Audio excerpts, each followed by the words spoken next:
안녕하세요. 저는 결혼 8년차 30대입니다. 요즘 세상에 계급이라는 건 존재하지 않는다고 하지만 흔히 돈으로 그 급을 나누는 건 흔한 일이 되었는데요. 어린아이들도 흔히 부모의 차나 집으로 서로 비교를 한다고 하던데 이런 것들이 다 어른들이 만드는 게 아닌가 생각을 한답니다. 저는 사실 주변에 그런 사람들이 없다고 생각을 했었는데 결혼을 하면서 생각보다 돈을 따지는 사람들이 정말 많다는 걸 새삼 느끼게 되었어요. 저의 기가 막힌 얘기 한번 들려드리려고 해요. 결혼을 할 때 사실 큰 반대는 없었는데 남편에게 들은 바로는 시모는 남편보다 학벌이며 능력이 좋았던 시동생을 좀 더 신경 쓴다고 했었고 역시나 결혼을 할 때도 그다지 결혼에 관심이 없으셨죠. 다만 저를 조금 더 마음에 들어 하셨던 이유가 있었어요. 솔직히 나는 성현이가 능력도 조금 부족하고 그러니까 결혼이나 제대로 할 수 있을까 했었거든. 근데 어디서 이렇게 능력 있는 애를 데리고 올 줄이야. 상상조차 못했어. 어떻게 대기업 다니는 애가 우리 아들이랑 결혼할 생각을 했니?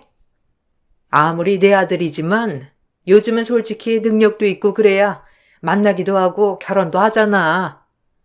내가 신기해서 그래. 아, 어머님, 보기보다 성현 씨 능력 있어요. 얼마나 열심히 일하고 성과도 많이 내고 있는데요. 어머님께선 더 좋은 곳에 갈 수 있다고 생각하시는 거죠? 저도 그렇게 생각해요. 성현 씨 능력에 비해서는 작은 회사죠. 에이, 객관적으로 말하면 그건 아니지. 어쨌든 한 명이라도 대기업 다니니 다행이네. 우리 둘째 아들은 그래도 중견기업 다녀서 괜찮은데 솔직히 그네는 약간 벌이가 부족하니까 고만고만한 애 데리고 오겠구나 싶었거든. 근데 딱 네가 대기업 다닌다고 하니까 내가 잘 됐다 싶어서 반대도 한 번도 안 했잖아. 다른 건 솔직히 난 아무것도 필요 없어. 돈만 잘 벌면 장땡이지 뭐. 난 니네 집에서 어떻게 허락했나 너무 궁금했어. 상견례에서 물어보고 싶었는데 꼭 참았다니까. 어머님, 그래도 돈보다 중요한 게 얼마나 많은데요. 정현 씨 인성도 좋고 얼마나 착실하고 부지런한데요. 어머님도 아시잖아요. 성현 씨는 앞으로 그 성실함 때문에 더 잘 될 거예요. 저희 집에서도 그런 것 때문에 성현 씨 너무 마음에 들어 했는걸요? 그래. 너희 집이야 뭐 여유로우니까 그러겠지만 나중에 보면 알겠지 뭐. 어찌되었든 내가 주변에 대기업 다니는 며느리 봤다고 하니까 어찌나 부러워했는지 아니? 다음에 내 친구들 있을 때 한번 인사하러 올 수 있니? 내가 너 시집 온다고 하니까 내 어깨가 한껏 올라간 거 있지? 이게 다 대기업 힘이라니까. 시모는 마치 제가 대기업에 다니기 때문에 결혼을 허락해 준 것처럼 말을 했고 처음에는 칭찬으로 들려 기분이 좋았지만 볼 때마다 대기업을 언급하는 시모를 보면서 은근히 기분이 묘해지곤 했죠. 남편의 능력에 비해서 잘난 며느리가 들어왔다며 동네방네 소문을 내기도 했지만 그렇다고 저를 떠받들고 위해 주셨던 것도 아니었는데 결혼을 하자마자 시모는 임신에 대한 압박을 시작했습니다. 그나저나 너희 왜 좋은 소식 안 들려주니? 이제쯤 슬슬 임신해야 하는 거 아니니? 그래도 너희가 30대잖아. 이제 조금 있으면 노산이라니까. 이제부터 열심히 준비를 해야 빨리 아이 낳고 둘째도 낳지. 이러다가 둘째 낳을 때는 노산되면 어쩌려고 그래? 여자는 조금이라도 젊을 때 아이 갖고 낳고 그래야 되는 거야. 어머님, 저희 당분간은 임신 계획은 없어요. 2년 정도는 일에 좀 집중하려고요. 남편도 그렇고 저도 그렇고 지금 중요한 시기라서 아이를 갖기는 좀 힘들 것 같아요. 어머님께서도 얼른 손주 보고 싶으시겠지만 조금만 기다려 주세요. 결혼한 지 아직 1년밖에 안 돼서 신혼도 좀 더 즐기고 싶고요. 아니, 신혼이야. 1년 즐겼으면 됐지. 뭘 더 즐긴다는 거야? 그리고 너야 대기업이니까 임신하고 출산했을 때 휴가 이런 거 잘 되어 있지 않니? 그래서 다들 대기업 하는 거잖아. 결혼을 했으니까 아이 낳는 건 기본으로 해야지. 너희는 무슨 기본도 안 하고 결혼한다고 그랬어? 이제 30대인데 바로 임신 준비를 해야지. 안 그러니? 아, 저희도 임신 계획이 없는 건 아니에요. 그냥 조금만 있다가 낳겠다고 하는 건데. 그리고 아직 주변에서도 출산 안 한 결혼한 친구들도 많이 있어요. 요즘은 아이도 많이 낳는 게 아니라서 천천히 계획해도 될 것 같아요. 남편도 저랑 같은 생각이에요. 아무리 출산하고 복지가 좋아도 어쨌든 복직은 해야 하고 이후에 아이 돌보는 것도 고민해봐야 하고요. 대기업은 그런 거 잘 되어 있는 거 아니야? 내 친구들 보니까 아이 돌 때쯤 되면 다 어린이집 보내고 그런다더라. 100일 된 아이들도 간다던데? 어차피 어린이집 보내고 학교 보내면서 키우는 거잖아. 아이 하나 낳고 나면 지들이 알아서 크겠지. 나중에 낳으나 지금 낳으나 매한가지야. 그러면 일찍 낳는 게 더 낫지 뭐. 다른 거 이상 있어서 그런 건 아니지? 결혼한 지 1년이 지나는 시점부터 시모의 임신 압박은 점점 더 심해졌고 아이에 대해서 뚜렷하게 계획을 한 것은 아니었지만 급하게 생각할 것은 아니라고 생각했는데 시댁에서 압박이 심해지니 어떻게 해야 하나 고민이 되더라고요. 그러던 중 남편의 회사 사정이 나빠지게 되면서 월급도 밀리게 되었고 결국 직장을 그만두게 되었어요.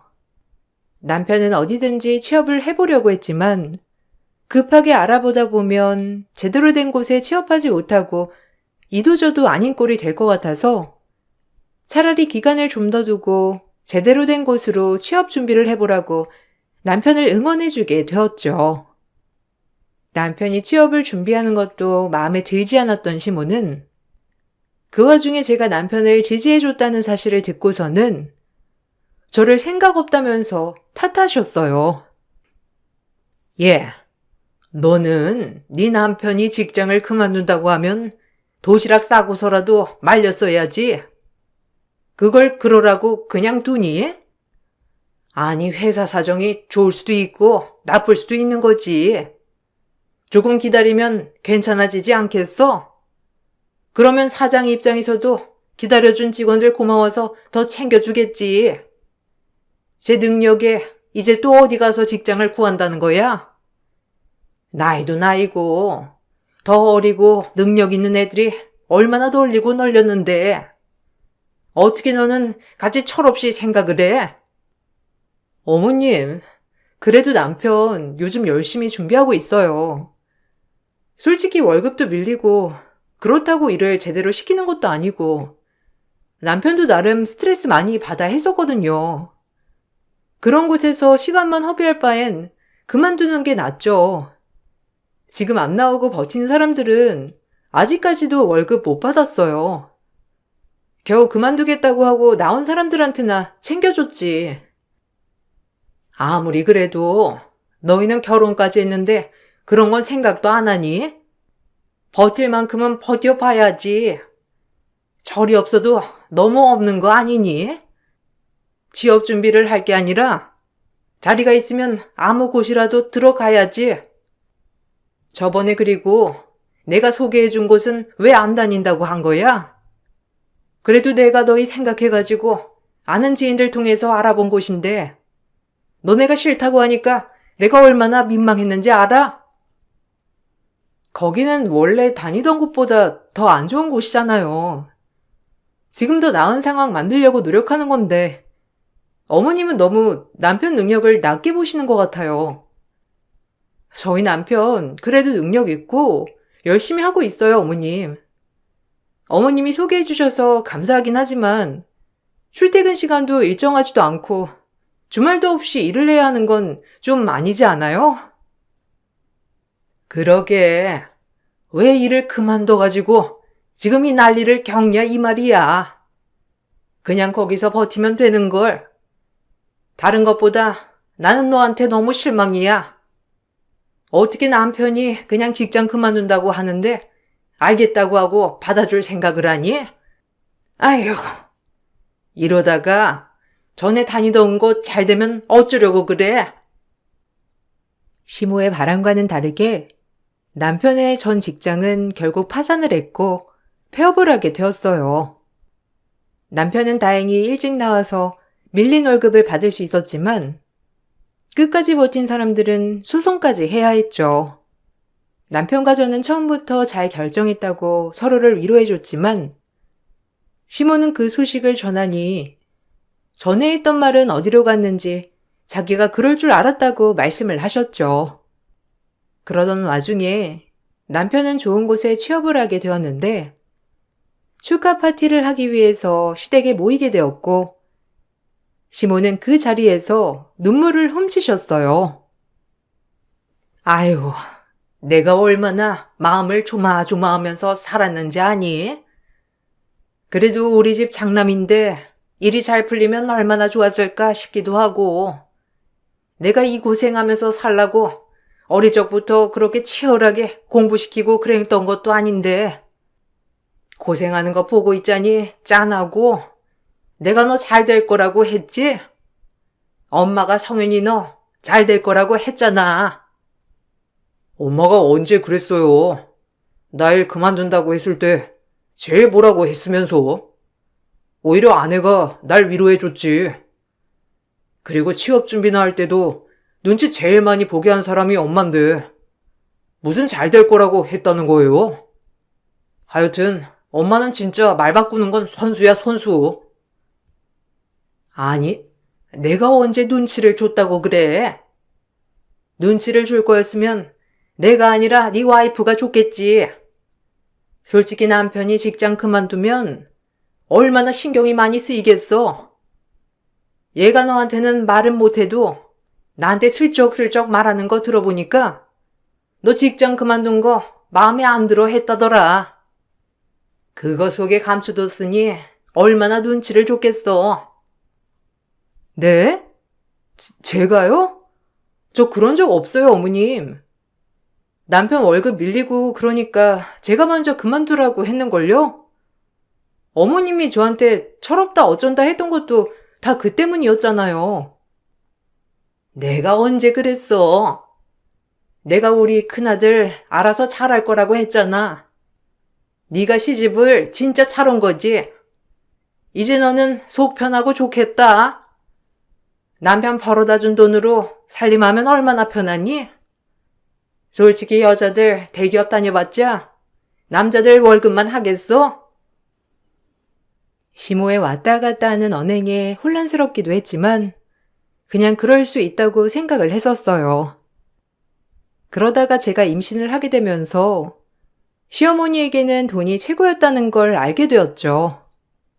남편도 취업을 하고 어느 정도 안정을 찾게 되니 자연스럽게 임신을 하게 되었고 시댁에 그 소식을 전했는데 다른 사람들은 다 축하를 해줬는데 시모만 난리가 났어요. 뭐? 임신을 했다고?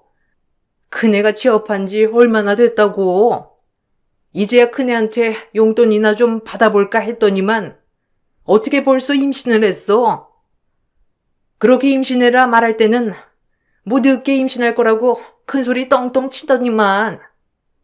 그러고 보니 너희 너무한 거 아니니? 이제는 부모한테 보답할 생각도 좀 해야지. 그동안 그래도 큰애 벌이가 변변치 않으니 내가 뭐라고 말은 못했지만 내 또래 친구들은 다들 아들내한테 용돈 받으면서 그 돈으로 산다더라. 내가 꼴랑 한 달에 50만 원 받으면서 살아서야 되겠니? 애 생겼다고 줄이겠다는 말 하려거들랑 난 절대 안 되니까 그렇게 알아. 엄마는 지금 임신 소식 전하는데 그 말이 나와요?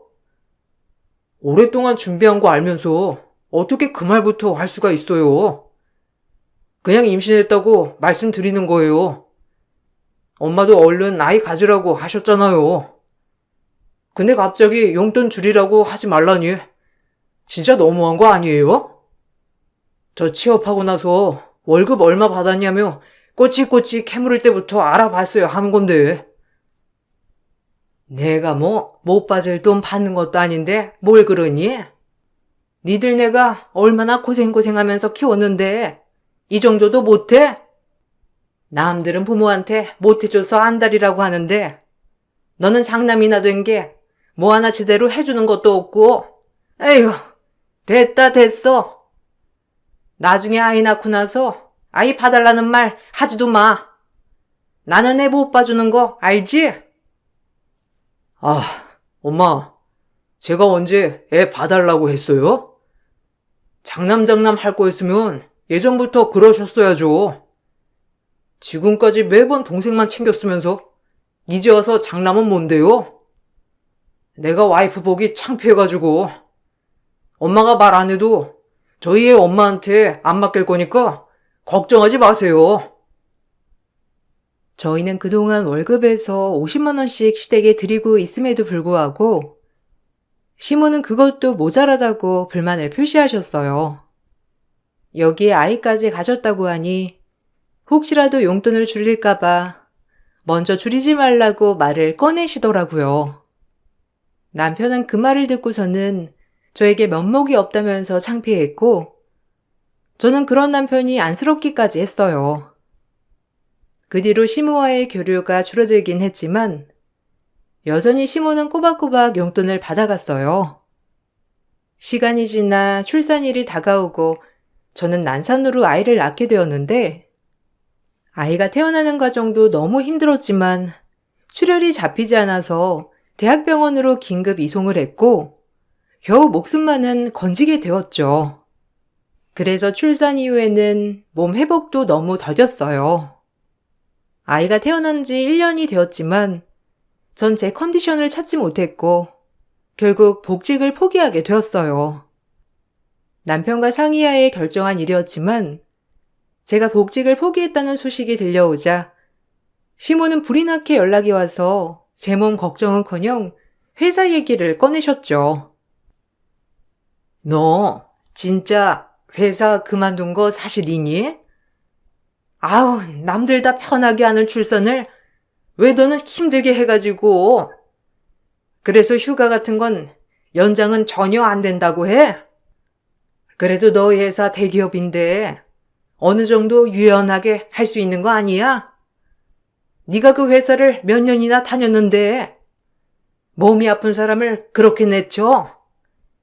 다시 한번 잘 얘기해봐. 그래도 출산한 지 꽤 됐으니 출근은 할 수 있지 않니?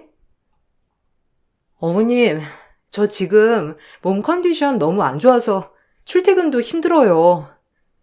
저도 되도록이면 복직해서 근무하고 싶었는데 지금 당장은 무리일 것 같고 아이랑도 좀 더 시간을 보내야 할 것 같아서요. 남편이랑 잘 상의해서 결정한 일이니까 너무 걱정하지 마세요. 너희들이 뭘 안다고 그렇게 결정을 해? 그런 건 연륜 있는 사람들이랑 의논해서 결정하는 거지. 그리고 아이도 태어난 마당에 벌이가 줄어들면 되겠니? 어떻게 몸을 갈아서라도 일을 해야 하지 않겠어? 나는 네 일이 너무 아까워서 그러지.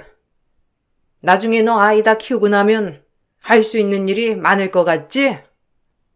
그때 되면 다들 할 일 없어서 제대로 된 일도 못하는데 지금 그만두는 게 아깝잖아. 아유, 네가 복을 팔로 차니까 내가 말하는 거야.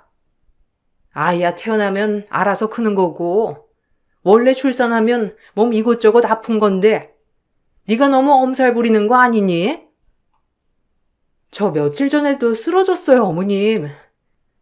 아직 휴식이 필요할 때라고 생각이 들어서 저도 쉬려고 하는 거고 저도 일 아깝긴 한데 그렇다고 제가 다른 일 못할 건 없다고 생각이 들어서요.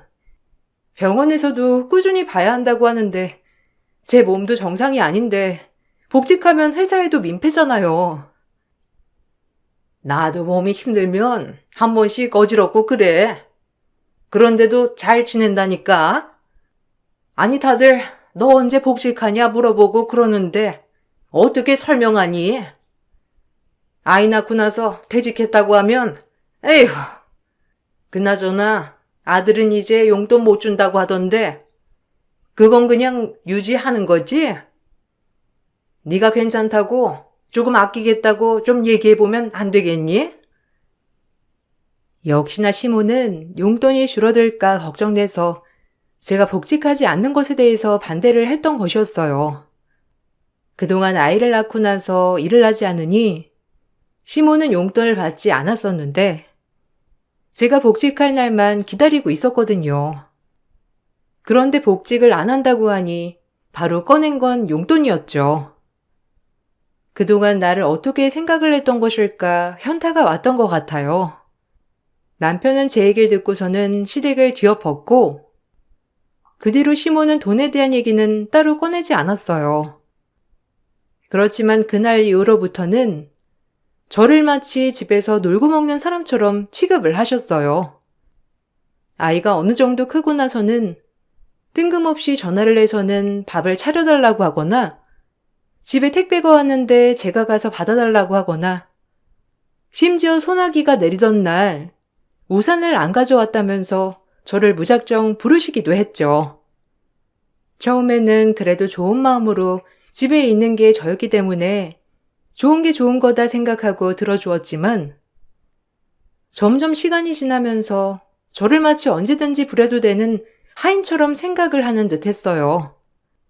한 번은 아이가 아파서 시댁 행사에 참석을 못하고 집에서 아이를 본 날이 있었는데 그날도 시모는 저에게 연락을 해 왔습니다. 애는 좀 어때? 어제보다는 좀 괜찮아졌다고 하던데. 그래도 가족들 다 같이 모이는 자리인데 참석하면 얼마나 좋아? 오늘 너랑 아이 안 오니까 내가 너무 아쉽더라. 오랜만에 친척들도 모였는데 이럴 때 힘들어도 참석하는 게 예의야. 다들 네 안부 묻던데 애가 아파서 못 왔다고 하니까 분위기가 얼마나 쌓이는지 아니? 아, 그래요? 어제보다는 애 컨디션은 좋은데 그래도 아직 밖에 나가기는 무리인 것 같아서요. 열도 좀 있고 남편이 잘 설명을 했을 텐데 밖에 나가기 힘들다고 말 안 했어요?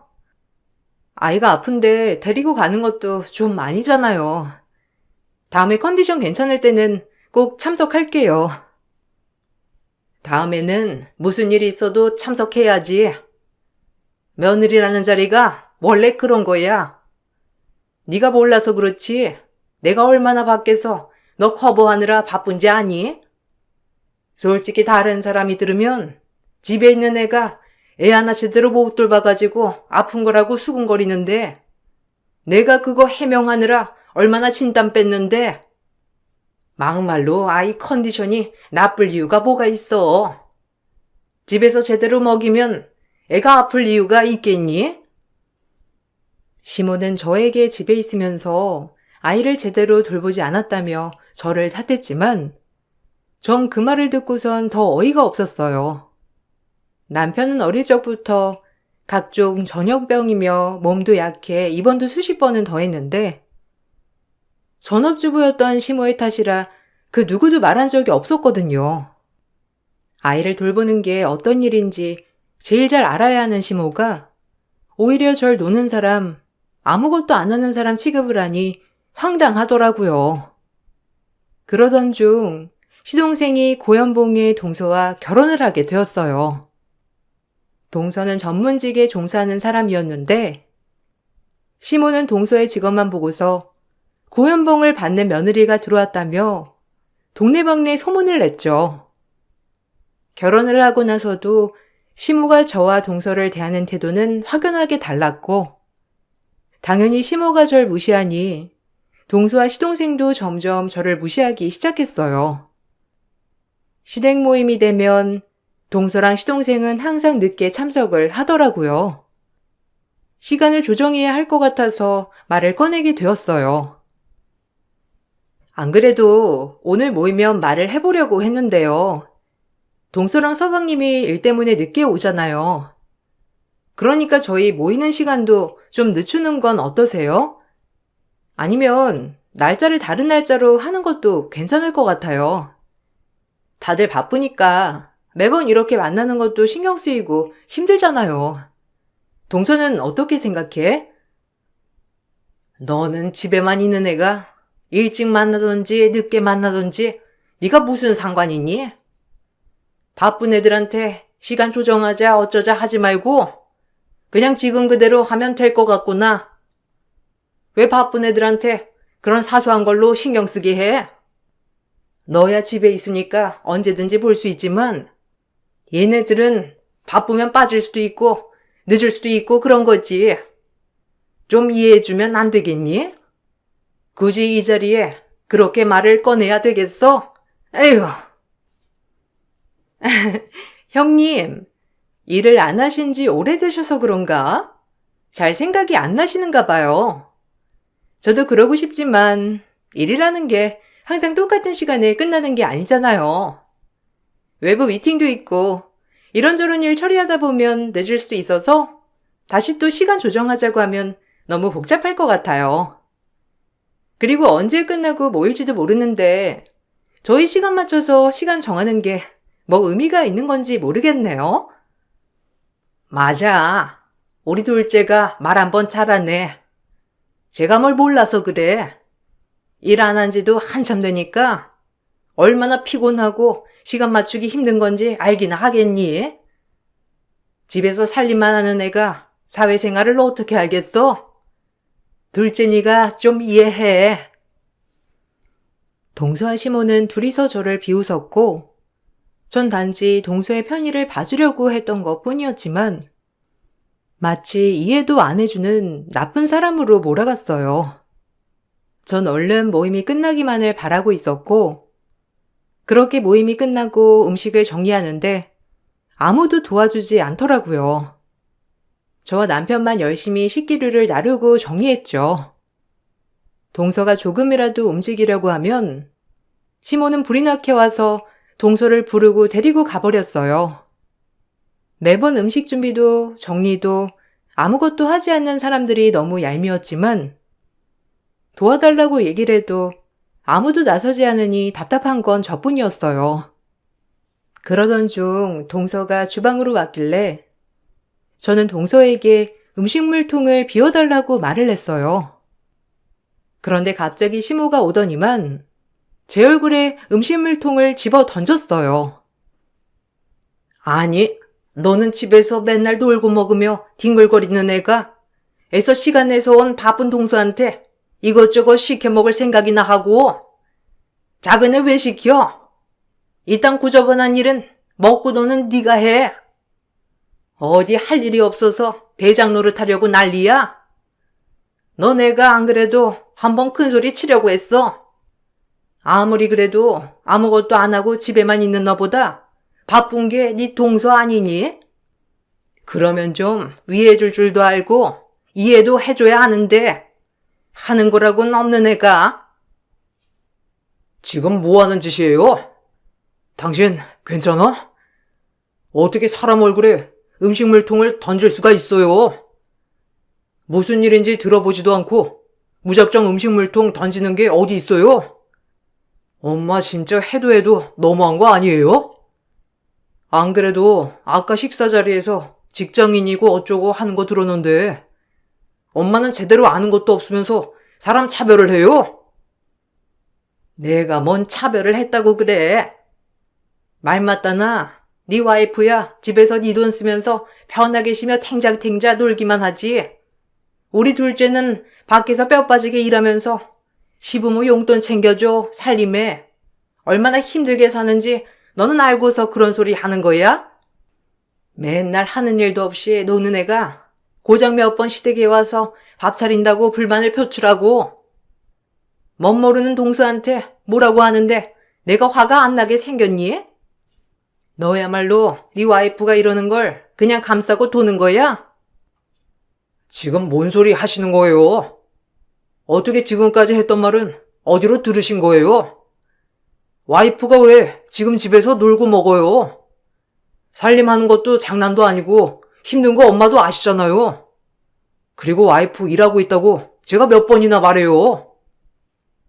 뭐? 그 집에서 일하는 일? 고작 집에서 박스나 접고 테이프나 붙이고 이런 일 하는 거냐? 우리 때도 인형 눈알 붙이면서 하나에 1원, 3원 이렇게 벌었는데 집에서 해봤자 그런 일이나 하지. 밖에서 고생하며 일하는 둘째네랑 같겠어? 애당초 버는 돈 없이 갑질한 네 와이프 잘못이야. 버는 돈이 많으면 갑질해도 되나요? 어머님 말이 맞다면 저 여기서 이렇게 설거지나 하고 있을 게 아닌데요? 동서, 뭐 하고 있어? 고무장갑 안 끼고.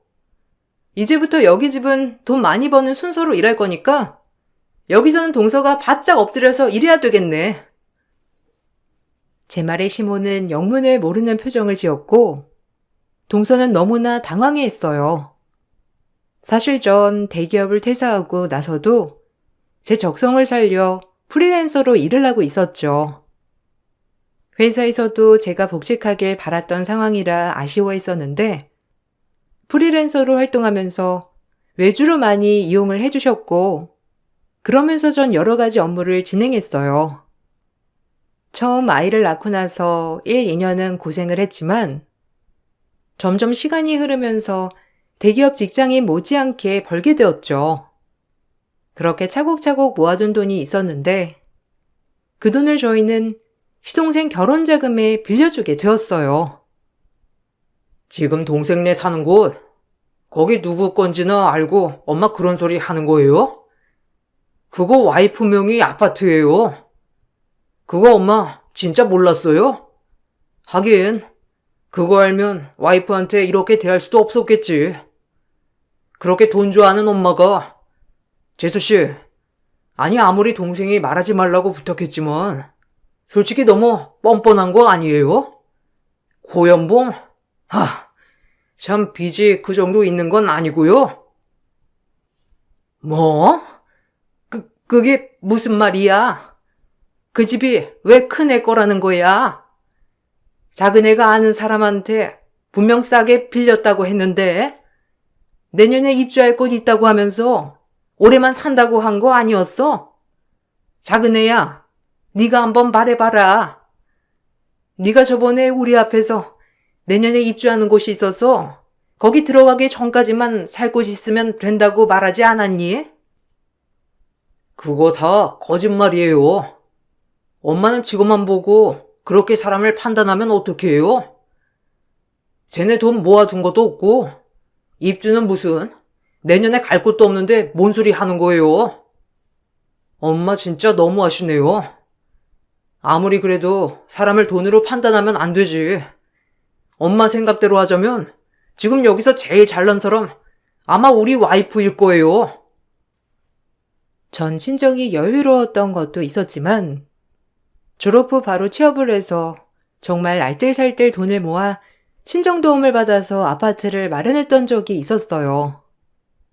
그곳에서 회사도 다니게 되었는데 나중에 대기업으로 이직하게 되면서 출근이 힘들어지다 보니 전세를 줬던 상황이었죠. 결혼을 할 때에도 그곳에서 신혼집을 마련한 것도 아니었기 때문에 굳이 언급하지 않았었고 남편 또한 그 집이 자신의 것이라 생각조차 하지 않았기 때문에 한 번도 꺼내본 적이 없었어요. 그러다가 시동생이 남편에게 부탁을 하러 왔던 적이 있었는데 바로 결혼을 하고 싶지만 그간 사치를 부리느라 모은 돈이 하나도 없다면서 도와달라는 부탁을 했던 거였죠. 정신 차리고 1년 바짝 모아 이사를 가라고 저와 남편은 전세 만기가 되어 비어있는 그 아파트를 시동생이 신혼집으로 빌려줬어요. 그러면서 동서의 상황도 알게 되었는데 동서도 마찬가지로 사치에 모아둔 돈 하나 없는 상황이었어요. 우리가 도와주지 않으면 방법이 없다는 말에 마음이 약해졌는데 시동생은 허세에 찌들어 그 누구에게도 그 사실을 말하지 않았던 거였어요. 어디까지 하나 두고 보던 남편과 저는 이 모임으로 더 이상의 기회는 없다 생각을 했어요. 남편은 그 뒤로 시동생에게 당장 짐을 빼라고 했고 시동생과 동서는 크게 다투게 되었죠. 나중에 전화 온 동서는 전혀 저에게 미안한 마음이 없더라고요. 형님, 저 생각해보니까 너무 서운하네요. 제 상황 처음부터 아셨으면 애초에 저한테 말을 하셨어야죠. 뭐, 제가 크게 형님 무시했던 건 없잖아요. 그런데 왜 저한테 이렇게 매몰차게 구세요? 저야말로 형님이 제 상황 알면서도 모른 척한 게 더 기분 나쁜데. 저희 상황 다 아신다고 하셨으니 1년만 아파트에서 지내게 해주세요. 가족이잖아요. 동서, 상황 판단이 안 돼? 내가 애초에 동선에 도와준 건 가족이라서 그런 거야. 아무리 그래도 가족이라면 그렇게 개무시하지 말았어야지. 어머님이 날 무시한다고 동서도 날 무시해도 된다는 법칙이라도 있어? 이거 다 동서가 만든 거야. 모르겠어? 제가 뭘 크게 잘못한 것도 아닌데 왜 그러세요? 형님, 저희 지금 나가면 갈 곳도 없어요. 제가 일 열심히 해서 돈 많이 모아서 어떻게든 전세금은 드릴 테니까 조금만 시간 주세요. 그리고 형님이랑 아주버님도 저희한테 집 빌려줬으면 남편한테만 말할 게 아니라 저한테도 말하셨어야죠. 와, 기가 막힌다. 그럼 내가 집 안 빌려줬으면 동서가 나 무시해도 되니? 그건 말이 된다고 생각하고? 동서하는 말꼬라지 보니까 절대로 빌려주면 안 되겠다고 생각이 드네. 당장 짐 빼! 저는 절 무시한 동서도 미웠지만 무엇보다 시무한테 더욱 서운했어요. 대기업 그만둘 때부터 절 무시하더니 그동안 집에서 놀고 먹었던 사람으로 취급을 했다는 게 너무 서운했죠. 남편도 제가 서운해하는 걸 알았기 때문에 그 뒤로 시댁과 연을 바로 끊었습니다. 그간 돈돈거리면서 사람을 돈으로 평가한 시모는 그렇게 잘났다고 생각했던 시동생네를 모두 끌어안게 생겼습니다. 고연봉인 줄 알았던 동서는 그게 아니라 본인이 일을 하는 만큼 벌 수 있는 상황이었어요. 그런데 동서는 사치도 심한데 일에 무척이나 게을렀죠. 거기다가 사치하는 시동생까지 더해지니 경제 능력은 총체적 난국이 따로 없었어요. 이사를 갈 곳을 구하지 못했던 시동생네는 결국 갈 곳이 없어 시댁으로 들어갔고 남편만 가끔씩 시댁에 들리는데 시모와 동서는 하나부터 열까지 다 맞지 않는 눈치라고 하더라고요. 그나마 동서가 고연봉을 받는다고 생각을 했을 때는 시모는 동서에게 다 맞춰줬지만 동서가 고연봉이 아니라는 걸 알고서는 시모의 급을 나누는 무시는 동서에게 시작이 되었어요. 당장 나가라고 하는 시모와 어떻게든 버티고 있는 시동생네 사이에서 분란은 끊이지 않고 있다고 하더라고요. 남편도 시모에게 질려 용돈을 끊어버렸고 당연히 더 이상 용돈이 나올 구멍이 없었던 시모는 시동생네의 생활비까지 감당해야 하니 고생고생하며 일을 하고 있다고 했어요. 남편은 앞으로도 시댁에 신경 쓰지 말라고 했지만 시댁에서 혹시라도 도와달라고 한다면 어떻게 해야 하나 고민이 되네요. 여러분들이라면 어떻게 하시겠어요? 제 긴 사연을 들어주셔서 감사합니다. 여러분들은 사람의 외면보다 내면을 먼저 보시길 바랄게요. 안녕하세요. 저는 잠실에 살고 있는 40살 여자입니다. 최근에 엄마가 2년 동안 암투병을 힘들게 하시다가 끝내 세상을 떠나셨어요.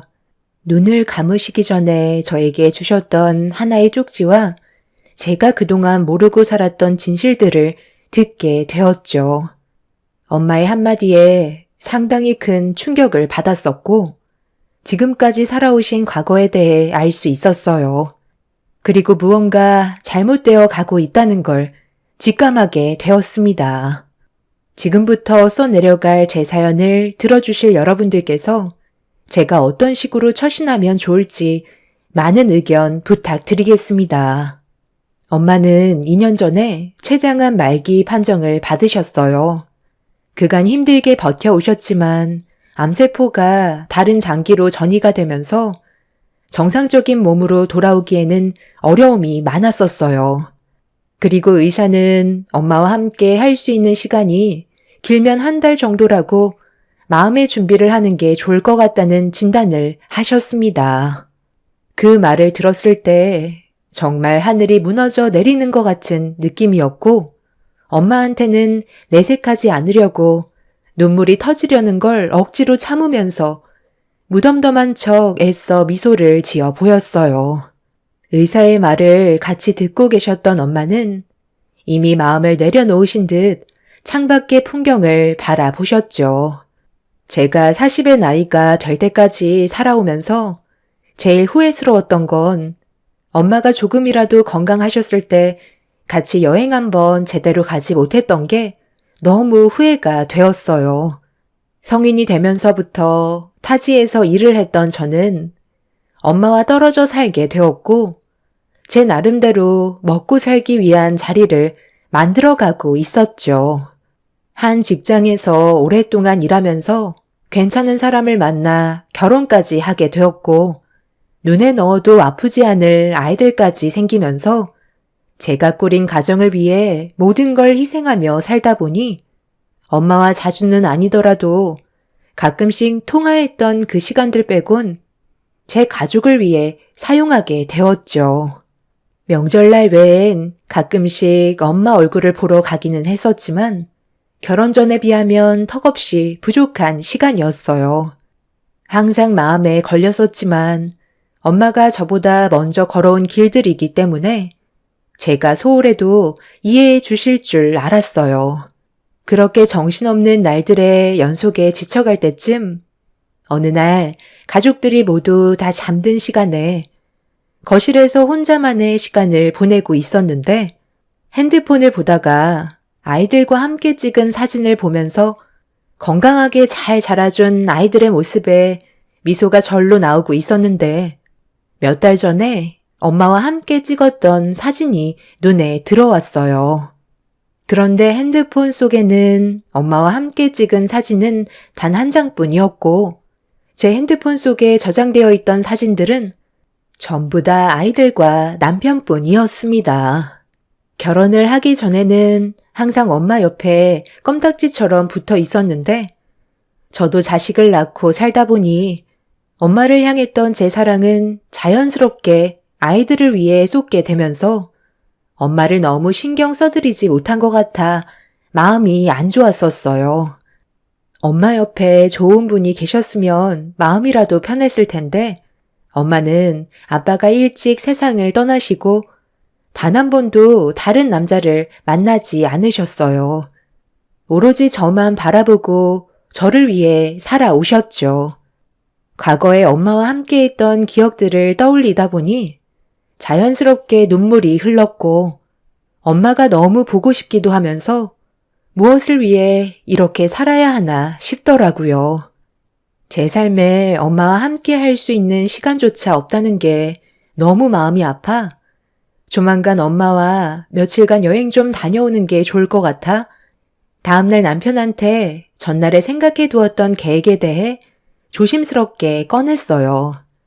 저희 집과 시댁이 가까웠기 때문에 시부모님은 자주 뵈었지만 엄마는 저희 집과 차로 4시간 정도 되는 거리라 자주 찾아뵙지 못했었죠.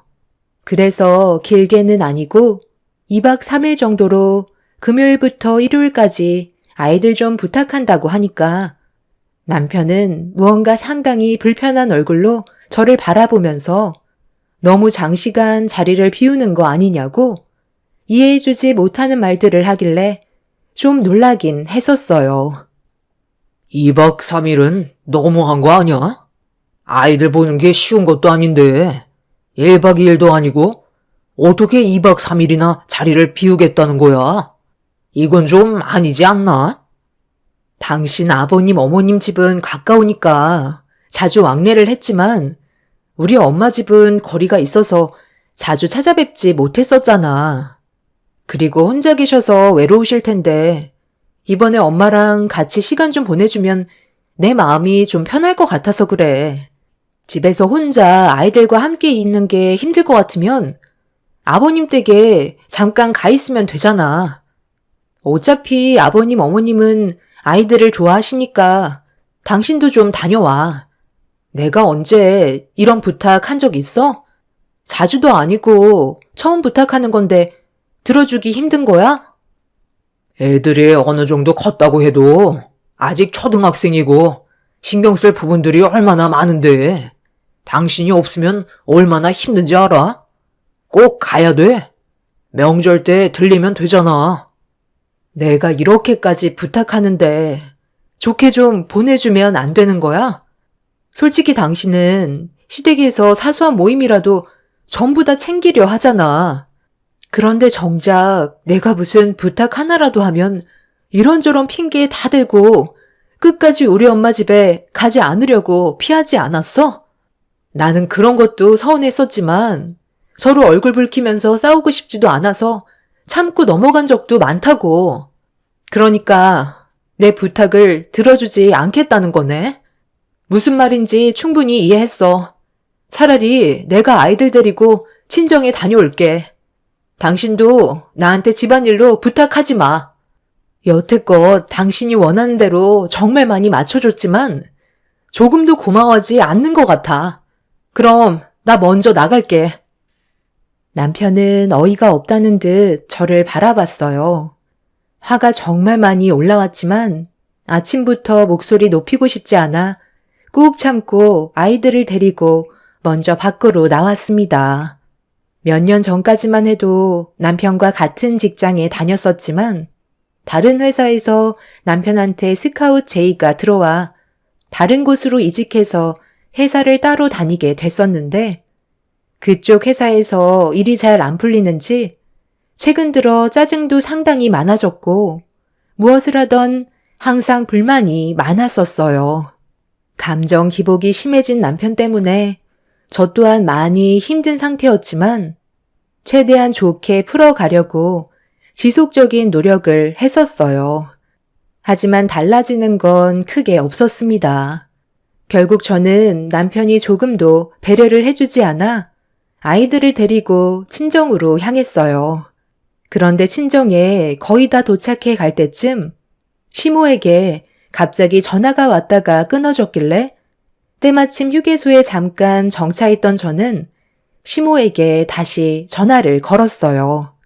제가 연락을 드리자마자 바로 받으신 시모는 앞뒤 다 자르시고 화부터 내면서 당장 올라오라고 소리를 지르셨습니다. 너는 생각이 있는 거니? 내 아들한테 다 들었다. 며칠 전에 서로 한바탕 했었다며? 너 혼자 아이들 데리고 사돈댁에 가면 뭐라고 생각하겠어? 제가 그이한테 충분히 설명했어요. 오히려 저를 이해해주지 못해서 벌어진 일인데 왜 저한테 뭐라고 하세요? 애들 돌보는 게 힘들다니까 제가 데리고 가겠다는 거잖아요. 그동안 저도 많이 배려하면서 살아왔었는데 정작 제가 부탁할 때 그이는 도와주지 않았다고요.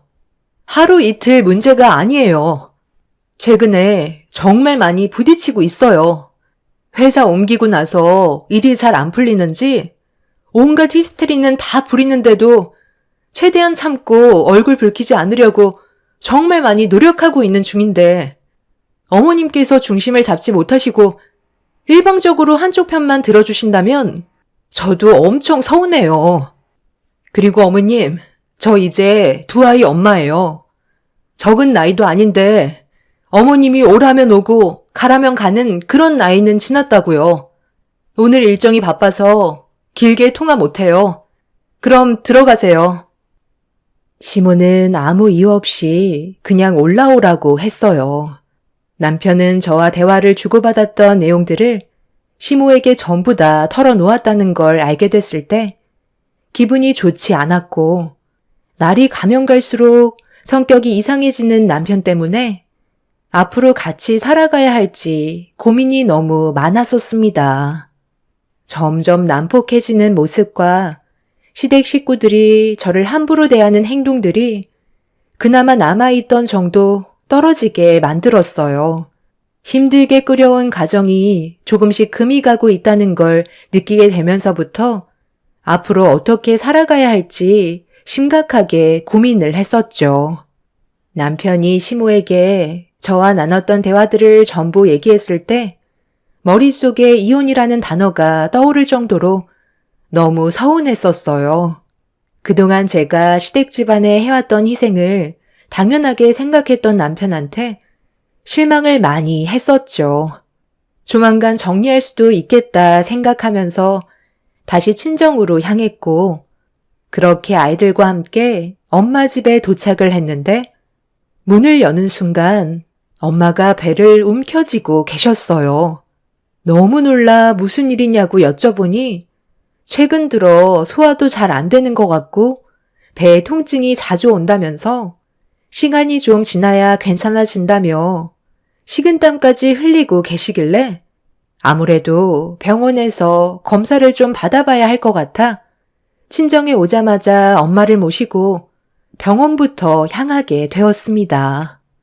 의사는 엄마의 증상을 들으시더니 눈밑을 확인하셨어요. 그리고 황달 증세가 있는 걸로 봐선 정밀 검사로 좀 더 정확하게 확인을 해보는 게 좋을 것 같다며 굳은 얼굴을 하고 있길래 엄마는 정밀 검사를 진행하게 되었어요. 최근에 잠을 잘 못 자서 피곤해서 그런 거라고 했지만 정밀 검사 진단 결과 엄마는 췌장암 판정을 받으셨죠. 의사의 말이 끝나자마자 저는 제 두 귀를 의심했어요. 그래서 몇 번이고 다시 재차 물어봤는데 엄마는 췌장암을 확정받으셨고 많이 늦었기 때문에 하루라도 빨리 입원하는 게 엄마에게 도움이 될 거라고 설명해 주셔서 엄마는 병원에 입원을 하실 수밖에 없었습니다. 엄마와 함께 여행을 가려고 출발한 건데 췌장암 판정을 받게 되니 이런 상황을 어떻게 받아들여야 할지 모르겠더라고요. 일단 항암 치료 받으면서 경과를 지켜보자고 하니까 좋은 결과가 있길 바라면서 기다려봐야지. 치료만 잘 받아도 살 수 있잖아. 환자의 의지가 중요하다고 그랬어. 엄마, 몸이 조금이라도 문제가 있는 것 같으면 병원을 찾아가셔야지. 왜 미련하게 고통을 참고 계셨어? 의사 선생님이 그러는데 고통을 참는 게 쉽지 않았을 텐데 이 정도까지 진행이 될 때까지 참으셨다는 게 놀라울 정도라고 하셨어요. 저도 생각을 해 주셔야죠. 자주 얼굴 볼 시간도 없으니까 걱정돼서 찾아온 건데 몸을 이 지경이 될 때까지 방치하시면 어떡해요? 병원에서 꿈쩍도 하지 마세요. 많이 늦은 만큼 병원에서 시키는 건 전부 다 받으셔야 돼요. 나 때문에 돈 많이 나갈 텐데 그냥 대충 약 먹고 들어가면 안 되니? 꼭 이렇게까지 해야 되는 거야? 오래간만에 왔는데 우리 딸과 손주들 맛있는 밥 해줘야 하는데. 엄마, 지금 그런 게 문제예요? 엄마 몸부터 생각을 하셔야죠. 저는 잠시 통화 좀 하고 올 테니까 쓸데없는 생각하지 마시고 최대한 편히 누워 계세요. 엄마의 표정은 많이 우울해 보였어요. 저 또한 갑작스러운 상황에 너무 놀라 경황이 없었죠. 아무래도 시간이 더 늦어질 것 같아 남편한테 먼저 전화를 했어요. 당분간 병원에 있어야 하는데 아이를 좀 부탁하기 위해서 전화를 했던 거였죠. 남편이 전화를 받자마자 현재의 상황에 대해 설명해 준 뒤 병원으로 와달라고 부탁을 했는데 남편은 걱정을 하는 것보다 오히려 기분이 안 좋다는 듯 저에게 상처되는 말을 거침없이 뱉어대더니 끊어버렸습니다. 너무 어이가 없어 다시 전화를 걸어봤지만 핸드폰의 전원을 꺼버린 상태였어요. 아무리 서로 안 좋은 대화를 주고받았어도 저희 엄마가 췌장암에 걸렸다는데 남편은 걱정을 하긴커녕 오히려 잘 됐다는 식의 말들을 뱉어댔었죠. 그때 더 이상 이 사람과 함께 살아가는 게 무의미하다 싶었고 흔들리고 있던 제 마음을 확실히 바로잡을 수 있었습니다. 저는 모든 걸 혼자 감당하려고 엄마의 병원을 옮기는 게 좋을 것 같았어요. 아이들 학교 문제도 있어서 좀 더 큰 병원으로 옮기게 되었습니다. 그리고 이 소식을 시부모님께서도 듣게 되셨는지 엄마가 서울에 있는 큰 병원으로 옮겨지신 뒤 상태가 궁금하셨는지 병문안을 오셨어요. 아고, 갑자기 이게 어찌된 일이래요? 세상에 내 주위에 암으로 떠난 사람들이 많았지만 사돈이 암에 걸리게 될 줄은 꿈에도 몰랐네요. 며느리가 사돈이랑 여행 간다고 고집 부렸었는데 느낌이 별로 안 좋았었나 보네. 그래서 의사가 뭐래요? 치료받으면 나을 수 있다고 했어요? 네, 좀 더 상황을 지켜봐야겠지만 아직까지 확답을 받지는 못했어요. 의사도 조심스러운 것 같아요. 그걸 봤을 때 암이 꽤 진행됐다는 걸 직감할 수 있었죠. 일단 병원에서 시키는 건 뭐든 해야 되겠죠. 저도 아직까지 우리 딸과 하고 싶은 일들이 많거든요. 그런데 윤서방은 요즘 많이 바쁜가 봐요. 요즘 걔가 회사 일이 잘 안 풀려서 야근이 잦아요. 시간 되면 알아서 들리겠죠. 그나저나 병원에 오래 입원하시면 안 될 텐데 치료를 받는 게 장기화가 되면 서로가 많이 힘들잖아요. 김병에 효자가 없다고 사돈이 오래 끌수록 모두가 힘들어진다는 거예요. 며느리 네가 고생이 많겠다. 애들은 내가 돌봐주도록 하마. 시모는 아이들이 병원에 오래 머물러 있으면 좋지 않다고 엄마와 간단하게 인사를 주고받은 뒤 집으로 돌아가셨어요. 저는 엄마와 단둘이 있으면서 최대한 밝은 모습을 보여드리려 노력했어요. 긍정적인 생각만 해야 엄마한테 조금이나마 도움을 줄 수 있을 것 같았죠. 하지만 저도 사람인지라 저를 한평생 홀로 모든 걸 희생하면서 키워주신 엄마가 세상을 떠나시게 될 거라는 걸 알게 되니 감정을 추스를 수가 없었고 어느 정도 현실을 받아들이게 되면서부터 제 눈에 눈물이 마르지 않았습니다. 그런 와중에 남편이 잠깐 얼굴을 비추긴 했었지만 저와 감정이 좋지 않아 오래 있다 가지는 않았어요. 엄마는 그래도 사이 왔다고 아픈 몸을 힘겹게 일으켜 저를 잘 부탁한다며 손을 잡아 주셨죠. 아무 말 없이 침묵만 유지한 남편은 아이들을 보러 가야 한다면서 서둘러 집으로 돌아갔고 괜히 싸우고 싶지 않아 최대한 조심하면서 서로 해야 될 일에만 집중했어요. 그렇게 하루 이틀 지나갔고 엄마의 건강 상태는 조금씩 안 좋아지고 있었죠. 수술도 몇 차례 했지만 이미 온몸에 암이 전이가 되어버린 상태라는 걸 시간이 지나면서 계속해서 확인이 되었고 병원에서 해줄 수 있는 거라곤 항암 치료가 전부였어요. 다시 정상적인 생활은 불가능할 것 같다며 마음의 준비를 하는 게 좋을 것 같다는 의사의 말을 듣게 되었죠. 그렇게 엄마는 병원에서 생활하신 지 어느덧 2년이라는 시간이 흘렀고 처음 입원했을 때와 다르게 몸이 반쪽이 되어 버리셨어요. 말도 제대로 할 수 없을 만큼 몸 상태는 심각해져 계셨죠. 엄마도 더 이상은 버틸 수 없다고 생각하셨는지 옆을 지켜주고 있던 제 손을 꽉 잡아주신 뒤 저를 바라보시면서 힘들게 입을 여셨어요. 얼마 전까지만 해도 응석 부리던 우리 딸이 벌써 어엿한 두 아이의 엄마가 돼버렸네. 가정을 꾸리고 사는 게 힘들지?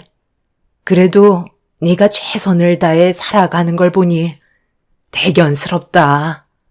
항상 아프지 말고 건강하게 잘 지내야 돼. 엄마가 비록 먼저 떠나지만 항상 너를 응원할 거야.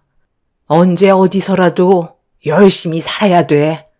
그리고 경미야, 엄마가 아직 말하지 못한 게 하나 있는데, 그래도 내가 세상 떠나기 전에 이거 하나는 꼭 말해줘야 할 것 같다. 네가 어렸을 적에 아빠가 어디 갔냐고 물어봤었잖아.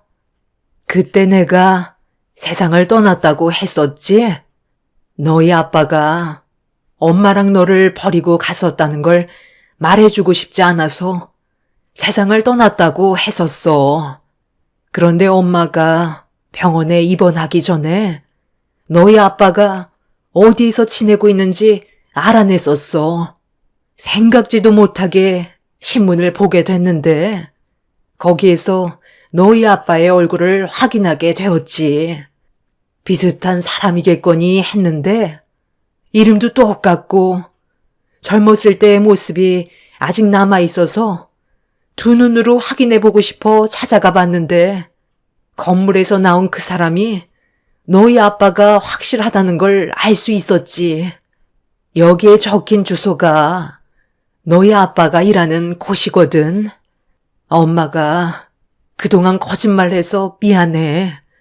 하지만 좋은 기억이 아니라서 어쩔 수 없었어. 엄마가 건네준 쪽지에는 주소와 이름이 적혀 있었어요. 그런데 어디서 많이 봐온 이름과 주소였죠. 친부가 살아 계시다는 말에 놀랐었지만 엄마의 건강 상태가 많이 안 좋아지셨는지 숨을 거칠게 내쉬었고 호흡곤란이 오시는 것 같아 급하게 간호사를 불러 응급조치를 취했습니다. 다행히 고비를 넘기기는 했지만 언제 어떻게 엄마가 세상을 떠나실지 몰라 옆을 지켜드려야만 했어요. 그런데 친부라는 사람이면 저와 엄마의 소식을 알아야 되는 게 당연하다고 생각해 엄마가 잠깐 진정을 되찾으셨을 때 서둘러 차를 타고 주소가 적힌 곳으로 달려갔어요. 그런데 목적지가 가까워질수록 제 마음은 조금씩 불안해지기 시작했어요. 그렇게 목적지에 도달했을 때 차를 멈춘 곳은 충격적이게도 15년의 세월 동안 다녔던 회사였고 엄마가 건네주셨던 주소에 적힌 친부의 이름 석자는 저희 회사 최고 경영자였습니다. 그때부터 머릿속이 너무 혼란스러웠어요. 회사 대표와 얼굴을 마주할 일이 많지는 않았지만 오다 가다 인사 정도는 주고받았었는데 그분이 저희 친부라는 말이 당최 믿기 어려웠지만 한 번쯤은 확인을 해보는 게 좋을 것 같아 차에서 내려 경영자실로 올라가게 되었죠. 문 앞에 있는 비서가 무슨 일 때문에 왔는지 물어보자 대표와 면담 좀 하고 싶다며 시간을 내어달라고 부탁했어요. 비서는 대표님께 여쭤보았고 들어가도 된다는 말에 문을 열어 대표님의 얼굴을 보는 순간 온몸이 떨려오고 있었죠. 자리에 앉으라는 말에 천천히 몸을 움직여 그 사람을 보며 자리에 앉았습니다. 집안에 안 좋은 일이 있어서 며칠간 회사 오기 힘들다고 하더니 무슨 일 때문에 보자고 한 건가? 말을 잘하지 못하는 거 보니 어려운 부탁인가? 뭐 하나 여쭤보고 싶은 게 있어서요. 숨기지 마시고 솔직하게 말씀해 주시면 감사하겠습니다. 제가 말로 설명하는 것보다 이걸 보여드리는 게 빠를 것 같아서요. 저희 엄마 사진인데요. 혹시 서로 아시는 사이세요? 그나마 제일 젊었을 시절 때의 사진이 그것밖에 없어서요. 저희 엄마는 대표님을 알고 계시다고 하셨거든요. 아니, 이 사진 속의 여자는 경미 씨가 어떻게 이 사진을 가지고 있는 거지? 그럼 수키 딸이 경미 씨라는 건가? 지금 그 사람은 어디 있지? 저희 엄마가 어디 계신지 알려드리기 전에 제 질문에 먼저 답부터 해주시는 게 좋을 것 같아요. 왜 그때 저희 엄마를 버리셨어요? 혹시 바람 피우셨나요? 내가 수키를 버렸다고? 그게 무슨 말이야? 나를 버린 건 그 사람이었다고. 내가 찾아갔을 땐 이미 다른 지역으로 이사를 가버린 상태였어. 그날 이후 내가 얼마나 힘들었는지 알아? 갑자기 연락도 없이 사라져서 전국 방방곡곡 찾아다녔지만 끝내 찾을 수가 없었다고. 일단 그 사람 얼굴부터 봐야 할 것 같네. 엄마는 지금까지 당신이 버린 줄 알고 계시던데요? 그래서 제가 아빠에 대해 여쭤보면 항상 세상을 떠나셨다고 하셨어요. 그러다 이번에 친부가 살아 계시다는 말을 해주셨고요. 2년 전에 신문에 나온 적이 있으시죠? 그때 저희 엄마가 당신 얼굴을 확인했는지 회사 앞에까지 오셔서 직접 얼굴까지 확인하시고 돌아가셨어요. 저한테 얘기할지 말지 고민하시다가 오늘에서야 진실을 말씀해 주신 거라고요. 당신이 우리 엄마와 저를 버렸잖아요. 나는 절대로 그런 짓을 한 적이 없었어. 내가 갔을 때는 이미 이사를 가버린 상태였다니까. 왜 내 말을 믿지 못하는 거야? 경미 씨가 그럼 내 딸이라는 거야? 15년 동안 한 회사에 머물러 있으면서 친부가 옆에 있는데도 몰랐던 것도 충격이었지만 저희 엄마가 해주셨던 말과 친부라는 사람의 말이 너무 달랐어요. 친부는 엄마가 임신을 했다는 사실조차 모르고 있었죠. 그리고 결혼식을 올리지도 않았었기 때문에 허락을 받기 위해 본가에 몇 번이나 찾아가 노력을 했었지만 받아주지 않으셨대요. 친부의 집안에서는 결혼할 다른 여자가 있으니 얼씬거리지도 말라며 강하게 밀어붙였고 친부 옆에 다른 여자가 생겼다는 걸 목격하게 된 엄마는 상당히 큰 충격을 받아 이사를 가게 된 거였어요. 이런 상황들을 설명하니 그때 당시의 기억을 전부 떠올리지는 못하지만 옆에 있었던 사람은 집에 초대받고 오신 분이었는데 술이 너무 많이 취해 넘어진 걸 부축해 줬던 걸로 기억하고 계셨습니다. 중간에서 친부의 친모가 저희 엄마를 며느리로 받아들이기 싫어 꾸며낸 일이었다는 걸 알 수 있었죠. 친부는 연락도 없이 사라져서 저희 엄마에 대해 원망과 그리움을 안고 살아가고 있었지만 세월이 지나면서 잊혀지게 되었고 지금은 새로운 가정을 꾸린 채 살아가셨던 거였어요. 오해들로 인해 벌어진 일들이 제자리로 돌아오는데 40년의 시간이 걸린 거였죠. 제가 엄마의 건강 상태에 대해 말씀드리자 친부는 충격을 받으셨고 그렇게 친부와 함께 엄마가 계신 병원으로 찾아갔어요. 제가 먼저 병실로 들어가고 잠시 뒤 친부가 걸어 들어오자 엄마는 화들짝 놀라며 당황스러워하고 계셨어요. 친부는 암투병 중인 엄마를 보자마자 오열을 하시면서 천천히 다가오셨죠.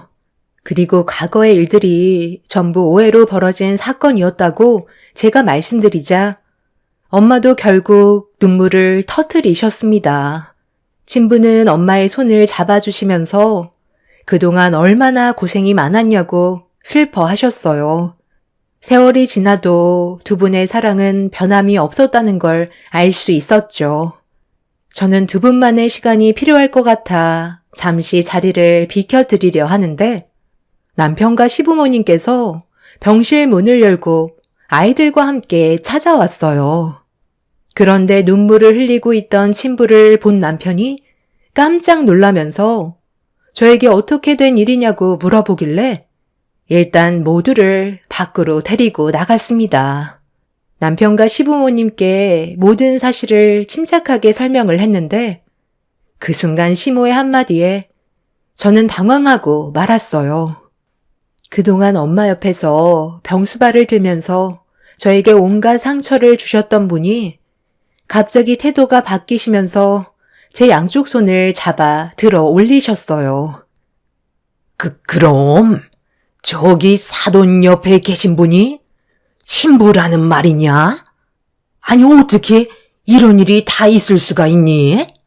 우리 아들도 너희 회사에 다녔었잖아. 그럼 대표라는 사람이 이제 너희 친부가 되는 거야? 살다 보니 나한테도 이런 날이 오네. 우리 아들도 다시 너희 회사로 복직해야 되겠다. 앞으로 얼마나 많은 것들을 누리면서 살겠어? 그동안의 고생을 한꺼번에 포상을 받는구나. 애썼어. 그럼 우리는 뭐부터 하면 되는 거니? 너희 회사가 작은 것도 아닌데 돈이 얼마나 많겠어? 그동안 못 받은 거 다 받아내라. 이참에 우리도 떵떵거리며 살아야 되지 않겠니? 내가 뭐라고 그랬어? 너희들이 이혼하는 거 신중하게 생각하라고 그랬지? 정말 대표님이 너희 친부였다는 말이야? 확실한 거야? 아직 유전자 검사도 안 해봤잖아. 뭐든 확실한 게 좋으니까 일단 유전자 검사부터 진행해 보자고. 애들이 자꾸 당신이 보고 싶다고 해서 어쩔 수 없이 왔는데 어떻게 이런 일이 생길 수가 있냐? 나 요즘 일 때문에 정말 힘들었던 거 알지? 이참에 당신이 힘 좀 써줘. 그리고 이왕 다시 복직하는 거 최대한 높은 직급으로 달았으면 좋겠다. 그래야 돈도 많이 받을 수 있을 거 아니야. 그럼 나한테는 이제 장인어른이 되는 건가? 저는 아무것도 하지 않을 거예요. 저희 엄마와 저분이 함께 할 수 있는 시간만 제공해 드린 것 뿐이지 제가 바라는 건 아무것도 없고 변하는 것도 없어요. 친딸이 같은 회사에 다니는데 관심이 없을 것 같니? 그동안 해주지 못했던 것들 마음에 걸려서 뭐라도 주려고 할 거라니까. 그러니까 무조건 너는 돈으로 달라고 하면 될 거다. 내 말 무슨 뜻인지 알지? 돈다발이 굴러 들어오는데 발로 걷어 찰 거니? 최대한 뽑아 먹을 수 있을 때까지 벗겨 먹어야지. 정말 생각하시는 게 어쩜 그래요? 제가 방금 말씀드렸잖아요. 바뀌는 건 아무것도 없다니까요. 애들은 놔두시고 그만들 돌아가세요. 시부모님과 남편은 예전과 전혀 다른 모습으로 저를 대하고 있었어요. 회사의 대표가 제 친부라는 사실에 모든 것들을 돈이라고 생각하고 있었죠. 이런 사람들과 그동안 함께 했다는 게 온몸에 소름이 돋았고 그 사람들을 향한 실망은 더욱더 커지고 말았습니다. 이런 상황들을 안타깝게 생각하고 위로해 주는 게 아닌 어떻게 하면 돈을 뜯어낼 수 있을지 고민을 하고 있는 그 사람들한테 정말 질려버려 더 이상 함께 하고 싶지 않았어요. 그리고 저로 인해 친부의 생활에 지장을 받을 수도 있을 것 같다는 생각에 다른 회사를 알아보는 게 좋을 것 같아 고민을 하고 있던 저와 다르게 남편은 저를 이용해 제대로 한몫해보려는 욕망으로 가득 차 있었습니다.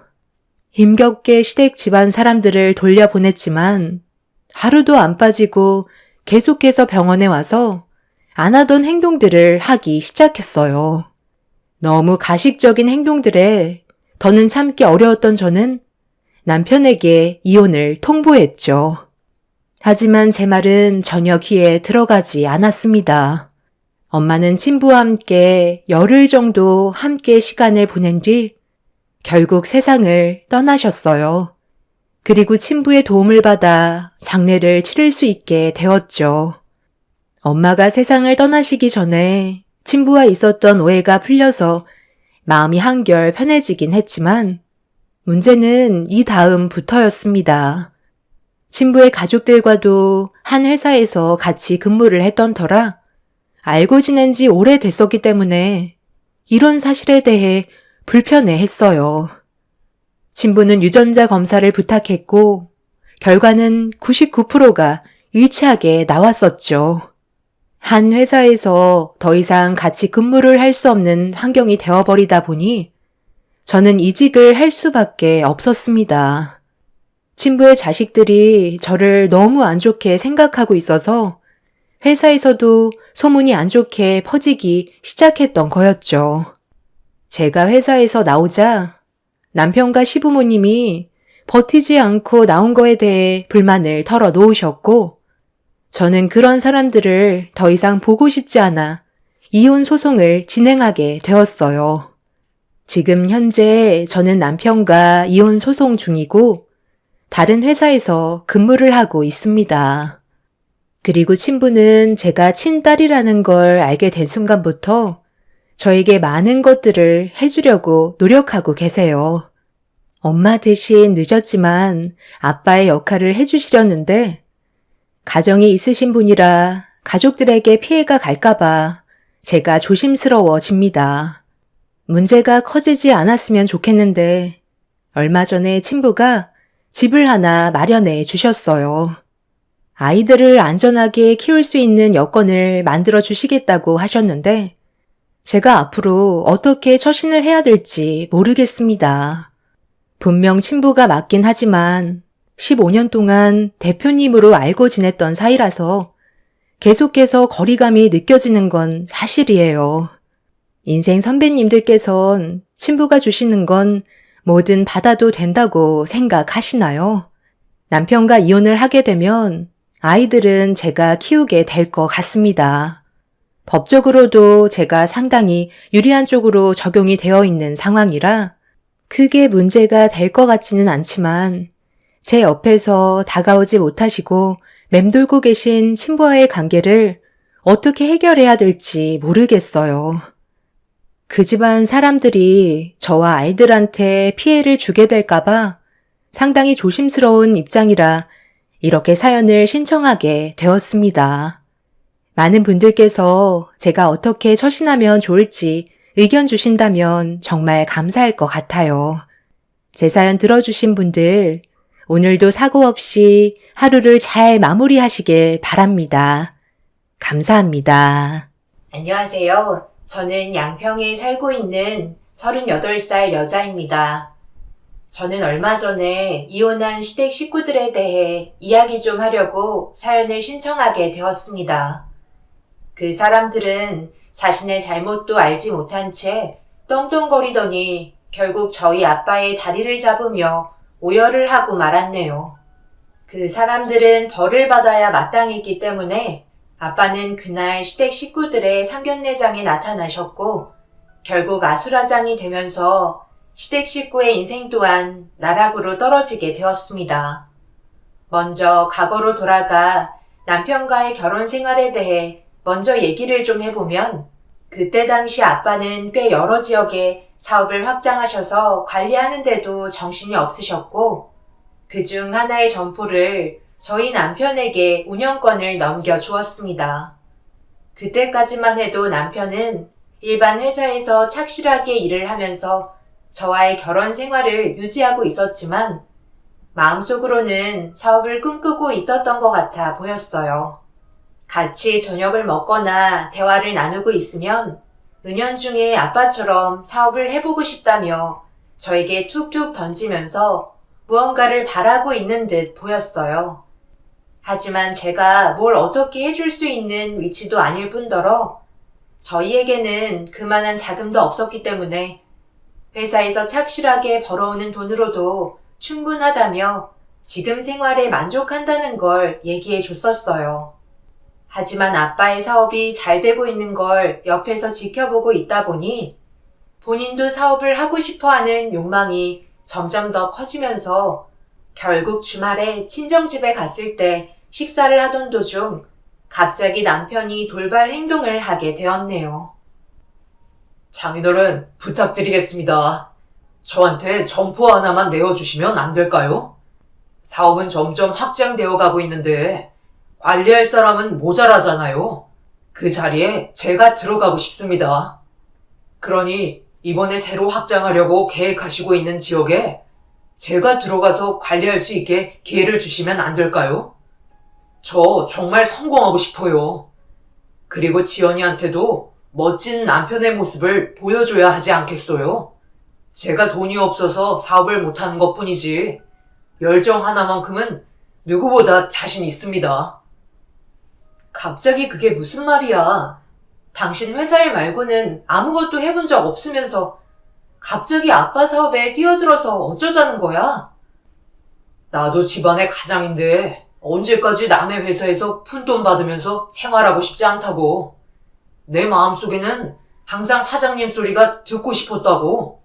정말 잘할 수 있다니까. 장인어른께서 시키는 대로 하면 되는 거잖아. 그동안 닦아오신 길 걷겠다는 건데 잘못된 건 아니잖아. 위험 부담도 적고 뒤에서 알려주시는 대로 움직이면 되는 건데 뭐가 문제라는 거야? 장인어른, 부탁드릴게요. 아빠는 묵묵히 남편의 말을 귀담아 들어주셨고 고민을 하고 계셨어요. 그리곤 잠시 뒤 사업에 기질이 있는지 확인부터 해봐야 할 것 같다며 새로 오픈하게 될 점포에 남편이 들어가서 일을 시켜보기로 결정을 하게 되었습니다. 남편은 기뻐 날뛰며 감사하다며 아빠의 선택에 좋아하고 있었지만 문제는 사업을 한 번도 안 해본 남편이 완벽성에 가까운 아빠의 눈을 채워줄 수 없다는 게 제일 큰 걸림돌이라는 걸 저는 알고 있었습니다. 당연히 저 또한 아빠 밑에서 사업을 같이 운영하지 않겠냐고 물어보셨을 때 몇 번 일을 도와준 적이 있었지만 저 같은 경우 사업을 이끌어갈 정도로 성격상 맞지 않는 것 같아 일찍 포기했었어요. 제일 큰 이유 중 하나가 아빠의 완벽성을 따라갈 수가 없었죠. 뭐든지 자기 일이기 때문에 최선을 다해야 하지만 제 눈에 안 보이는 것들이 사업을 오래 한 아빠의 눈에는 보였고 놓치는 것들이 많아지면서 아빠를 따라가지 못했었어요. 그러다 결국 제 전공을 살린 일을 다시 하게 되었죠. 그때 알았어요. 사업은 아무나 할 수 없는 거고 체질이 맞아야 성공할 수 있다는 걸요. 하지만 제가 그동안 봐온 남편의 모습은 사업을 할 수 있을 만한 성격도 아니었고 의욕 또한 그저 그랬기 때문에 걱정이 많았었죠. 괜히 아빠와 남편과의 사이만 더 멀어질까봐 불안해서 집에 돌아온 이후 진지하게 대화를 이어나갔어요. 그냥 지금 하는 일 하면 안 돼? 당신이 아빠 성격을 몰라서 그러는데 정말 쉽지 않다니까? 당신은 그냥 회사에서 윗사람들한테 안 좋은 소리 들어가며 일하는 게 스트레스 받고 월급도 많지 않으니까 그런 불만들이 사업적으로 눈이 돌아간 거잖아. 나도 인생 살면서 한 번쯤은 사장님 소리 들어봐야 하지 않겠어? 언제까지 회사에 박혀서 남의 돈이나 받으며 생활하는 그런 한심한 사람이 될 수는 없잖아. 회사에서 욕먹는 것도 한두 번이지. 나는 그렇게 살고 싶지 않아. 기회가 있다면 잡고 싶고 내 용기를 장인어른께서 보신 거야. 그래서 시험해 보시겠다는 거잖아. 분명 좋은 기회고 절대 놓치고 싶지 않아. 남편의 의지를 꺾기에는 이미 늦었다는 걸 알 수 있었어요. 그래서 남편의 선택한 길을 믿고 뒤에서 제가 도와줄 수 있는 것들을 최대한 지원해 주었습니다. 아빠의 성격에서부터 어떤 식으로 점포 관리를 해야 할지 그동안 배웠던 것들을 전부 다 알려주었어요. 그렇게 남편은 회사에서 퇴사 절차를 밟고 아빠가 새로 확장한 사업 점포에 들어가 아빠 밑에서 일을 배워나가고 있었습니다. 아무런 사고 없이 몇 년간 잘 이끌어오면 점포를 넘겨주겠다는 아빠의 말에 남편은 최선을 다해 밑에서부터 밟고 올라갔습니다. 자신의 점포가 될 수 있다는 희망 하나 가지고 최선을 다해가며 정말 내일처럼 열심히 하고 있는 남편의 또 다른 모습을 볼 수 있었고, 두 번 다시 회사 생활을 하지 않겠다는 굳은 의지가 저에게도 느껴지고 있었어요. 그만큼 남편에게는 간절했던 것 같았네요. 아빠 밑에서 일을 배운다는 게 정말 쉽지 않다는 걸 남편도 느끼고 있었는지 저 몰래 눈물을 훔치는 모습까지 볼 수 있었어요. 아빠는 저한테 가르쳐 줬을 때보다 더 심하게 남편을 대했어요. 아무래도 집안의 가장이기 때문에 더 예민하셨던 것 같습니다.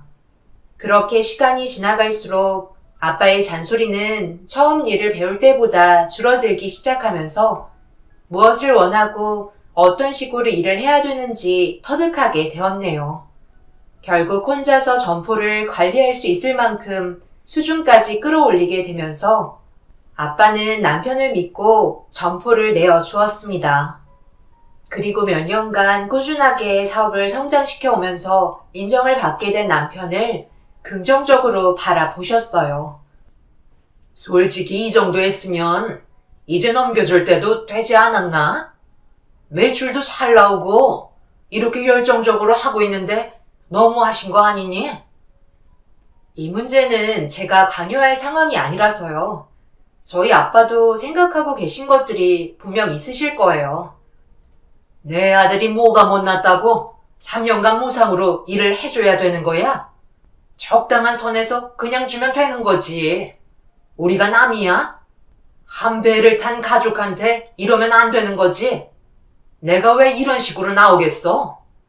너희들도 서둘러 자리를 잡아야 되고 해야 될 것들이 얼마나 많은데 언제까지 일만 죽어라 하라는 거야? 이렇게는 도저히 안 될 것 같으니까 사돈어른 당장 오시라 해라. 갑자기 일하는 곳에 찾아오셔서는 무작정 그런 식으로 말씀하시면 어떡해요. 바로 해결될 문제도 아닌데 소란 피우지 마시고 일단 사무실에 들어가 계세요. 한두 시간 뒤에 저희 부모님께서 매장에 오신다고 하셨으니까 제발 진정 좀 하시고요. 시모는 남편이 일하는 곳에 갑자기 찾아오셔서는 과거에 남편에게 했던 약속을 지키지 않는다며 화를 내고 계셨습니다. 몇 년 뒤에도 변함없이 꾸준하게 잘 이끌어가는 모습을 보여주면 아빠가 점포를 내어주겠다고 약속을 했었거든요. 그만큼 저희 아빠 또한 사위가 어느 정도의 능력을 가지고 있는지 확인해 보고 싶어 하시는 것 같았어요. 아빠에게 있어서 점포를 내어주는 건 자식을 주는 것과 같았기 때문에 최대한 신중하게 결정하시려고 많은 준비를 하고 계셨지만 그런 것들을 시모는 못마땅해 하셨어요. 아들 같은 사위를 믿어주지 못해서 안 주는 거 아니냐고 난리를 치시는데 솔직히 기분은 별로 좋지 않았습니다. 그렇게 한참 뒤에 부모님께서 도착하셨고 남편을 불러 따로 대화를 이어나가셨습니다. 그리고 매장 밖에까지 들려오는 남편의 목소리는 상당히 밝아 보였어요. 잠시 뒤 매장에서 부모님과 밖으로 걸어 나온 남편의 얼굴에는 미소가 한가득이었고 모든 게 원하는 대로 이루어졌다는 걸 알 수 있었습니다. 아빠는 남편과의 약속대로 점포를 내어주셨습니다. 항상 남편을 친아들같이 대해주신 아빠는 저희 부부가 잘 사는 모습을 보고 싶어 하셨어요. 그래서 내린 결정이었고 자리를 잡은 만큼 저 또한 회사 일을 그만두고 남편 옆에서 일손을 거들어 주길 원하셨습니다. 그렇게 해야 매장이 더 안정적으로 돌아갈 거라는 말에 저도 회사 일을 정리하고 남편 옆에서 필요한 부분들을 해결해 주었네요. 그리고 시모는 저희 부모님께 감사하다며 그제서야 가족 같다는 말씀을 하셨습니다. 그동안 남편이 저에게도 잘했었지만 무엇보다 아빠가 마음에 들어 하셨던 건 꼭 성공하겠다는 열정을 마음에 들어 하셨던 것 같아요. 그리고 그날 이후 점포는 남편의 명의가 되었고 그 책임감은 더욱더 크게 다가왔는지 열심히 일을 하는 모습을 지켜보며 제 남편이라는 게 자랑스러웠습니다. 그런데 앞날이 행복할 것만 같았던 저희 가족에게 조금씩 문제가 보이기 시작했어요. 점포가 아빠의 명의로 되었을 때와 다르게 소유권이 남편의 명의로 바뀌면서 저를 대하는 행동들이 가끔 상처를 주었고 시모는 날이 가면 갈수록 오히려 제가 짐이 된다며 안 좋은 말들을 늘어놓으셨네요. 계속 이런 식으로 할 거면 그냥 다시 회사로 출근해. 그냥 시간 때우려고 매장에 나오는 거야? 일을 하라면 제대로 하라고. 나 지금까지 쉬지 않고 계속 움직이고 있는 거 안 보여? 당신이나 제대로 했으면 좋겠는데? 요즘 들어 손가락 하나 까딱하지 않으려 하잖아. 내 눈에 보이는 것들이 직원들 눈에도 다 보인다는 거 몰라? 사장이 늘어지면 직원들은 그걸 전부 다 보고 배운다고. 아빠가 제일 처음 강조하셨던 게 쉬지 않고 움직이며 관리하라는 거였는데 당신은 지금 뭐 하고 있는 거야? 내가 여기 매장 사장인데 누가 나한테 뭐라고 할 건데? 그리고 지금까지 쉬지 않고 달려왔으면 조금의 여유는 필요할 수 있는 거 아니야? 잠깐 쉬는 거 가지고 당신이 사장인 나한테 큰소리 치는 거야? 잔소리만 늘어놓을 거면 당장 내 매장에서 나가. 그동안 말 안 하고 참고 있었는데 솔직히 사돈어른이 돈이 많은 것뿐이지. 내가 봤을 때 매장 운영은 내 아들이 훨씬 더 잘하고 있는 것 같은데? 옛날에 구닥다리 방식만 고집하면 망한다는 거 몰라? 요즘에 누가 무식하게 사장이 일을 해? 다 직원 굴려가면서 하는 거지. 언변만 좋아도 직원들은 알아서 잘 따라온다는 거 몰라? 무조건 몸으로만 때우려 한다고 좋은 게 아니란 거야. 어떻게 너희 사돈어른은 일머리가 그렇게 없니? 솔직히 우리 매장이 지금까지 오픈한 점포들 중에 매출 1위 아니야? 그럼 이제 인정해야 된다고 생각하는데 매출로 모든 게 확실시된 마당에 우리한테 큰소리 칠 게 뭐가 있어? 그래서 지금 저희가 잘하고 있다는 거예요? 하루 종일 카운터에만 앉아서 돈만 세고 있는데 뭘 잘한다는 건데요? 어머님도 이제 매장에 찾아오지 마세요. 직원들 눈치 보이고 불편해하고 있는 거 안 보이세요? 그렇다고 오셔서 일 도와주시는 것도 아니잖아요. 네가 사장이야? 내 아들이 사장인데 네가 뭔데 큰소리야? 어쩜 너는 하는 행동 하나하나가 왜 이렇게 마음에 안 드니? 항상 한결같을 거라 생각했던 남편의 태도는 점점 더 추락해갔고 시모는 매일같이 찾아오셔서는 아침부터 저녁 때까지 직원들을 갈구면서 쉬지 않고 계속해서 일만 시키고 있었습니다. 시모의 행동들 때문에 직원들은 지쳐가기 시작했고 남편은 안 좋아지고 있는 상황들을 바로 잡을 생각조차 하지 않았어요. 하도 답답해서 왜 이런 식으로 일을 하냐 물어보니 저에게 충격적인 말을 건네며 그동안 자신이 사회생활하면서 느낀 것들을 설명해 주는데 손이 부들부들 떨렸습니다. 어차피 저 사람들 아르바이트잖아. 여기 시간 때우려고 온 거 아니야? 시급이 그냥 나오는 건 줄 아나 봐. 자신들이 땀 흘리며 발로 뛰어야 돈을 벌 테고 그래야 먹고 살 수 있는 월급을 받아갈 수 있는 건데 도대체 뭐가 문제라는 거야? 어차피 일할 사람 널렸어. 저 사람들 아니더라도 들어와서 일하고 싶어 하는 사람 줄을 서 있는데 손해볼 거 없잖아? 버티는 사람은 돈을 버는 거고, 못 버티면 그 사람은 거기까지인 거야. 내가 사장인데 누가 뭐라고 하겠어? 운영은 내가 알아서 해. 당신이 그래서 회사 때려치우고 지금 이 일을 하는 거 아니야? 그럼 직원들 마음도 헤아려 줘야 하는 거지. 지금은 매출에 큰 영향이 없을 것 같지? 계속 이런 식으로 운영한다면 나중에는 아무도 찾지 않을 거라고. 아빠가 그렇게 말씀하셨잖아. 아버님 얘기 좀 그만해. 내가 그동안 일 배우면서 느낀 게 뭔 줄 알아? 내가 사장이 되면 절대 아버님처럼 무식하게 살지 않겠다고 다짐했었어. 사장이면 사장답게 행동을 해야지. 직원들처럼 똑같이 움직이고 굳은 일은 사장이 다 하면 뭐하러 돈 주면서 사람을 고용해? 그렇게 해서 얻는 게 뭔데? 제발 옛날 방식 좀 버리라고.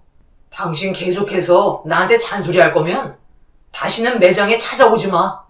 지금 옆에 있는 것만도 스트레스니까 그 입 좀 다물어줬으면 좋겠네. 남편은 초심을 완전히 잃어버렸고 오로지 눈앞에 들어오는 돈만 보고 있었어요. 이러려고 아빠가 남편한테 매장을 넘겨준 게 아니었는데 순식간에 바뀐 두 얼굴에 어떻게 할지 몰라 당황스러웠고 결국 이 문제를 아빠에게 털어놓게 되었네요. 그리고 그동안 있었던 상황에 대해 전부 다 듣게 된 아빠는 한참 동안 많은 고민을 하시다가 어느 정도 예상한 결과라며 보통 사장이 되고 난 이후부터 본래의 성격이 나오기 마련이라면서 변함없는 모습을 보여주길 원했던 사이에게 많은 실망을 했다고 씁쓸한 표정을 지으셨네요. 저 또한 너무 많이 변해버린 남편에게 큰 실망을 하게 되었고 아빠와 많은 대화를 나눈 뒤 집으로 돌아와 남편에게 아빠와 만나서 대화를 주고받았다며 조만간 매장에 오신다고 얘기하니 신경 쓰지 않는다는 듯 제가 한 말을 그냥 흘려 넘겼습니다. 차라리 이럴 거면 그냥 예전처럼 회사에서 다시 일을 하는 게 어떻겠냐고 물어봤어요. 당신 정신 나갔어? 내가 그곳을 다시 들어가라고? 여기에 쏟은 내 열정과 시간들을 이제서야 보상을 받는데 뭐하러 그런 쓸데없는 짓을 하라는 거야? 당신이나 다니던 회사에 다시 취직해. 나는 사장의 위치에서 돈 맛보며 인생을 즐길 거니까. 결국 당신이 원하는 게 이런 삶이었던 거야? 직원들 막 부려가면서 말 함부로 하고 마음에 상처 주는 그런 사장을 하고 싶었던 거냐고. 정말 이런 말까지 안 하려 했는데 당신한테 너무 큰 실망을 해서 다시 예전으로 돌려놓고 싶을 정도야. 당신이 그렇게 하고 싶다고 얘기하면 내가 과거로 다시 돌아갈 것 같아? 그냥 내가 알아서 할 테니까 신경 끄시지. 계속 이런 식으로 날 힘들게 하면 우리의 앞날도 보장받을 수 없다는 거 알지? 당신이랑 함께 살기 힘들어진다는 말이야. 그렇게까지 되고 싶지 않으면 그냥 조용히 입 닫고 살아. 쓸데없이 장인어른한테 얘기해서 뭐 어쩌자는 건데? 제가 그동안 알고 지냈던 남편의 모습은 거짓이었고 제 앞에 서 있는 남편이 진짜 모습인 걸 알 수 있었습니다. 대화 도중에 계속해서 저와의 인연을 끊어내고 싶다는 말을 반복하더니 끝내 이혼 얘기까지 나오게 되었어요. 매사에 항상 불만이 많았던 남편이긴 했지만 사람이 이렇게까지 변할 수 있을 거라곤 상상조차 하지 못했었습니다. 돈 앞에서는 평생 함께 하겠다고 약속한 배우자까지 내치려는 남편의 행동들이 저에게 많은 실망감을 안겨주었네요.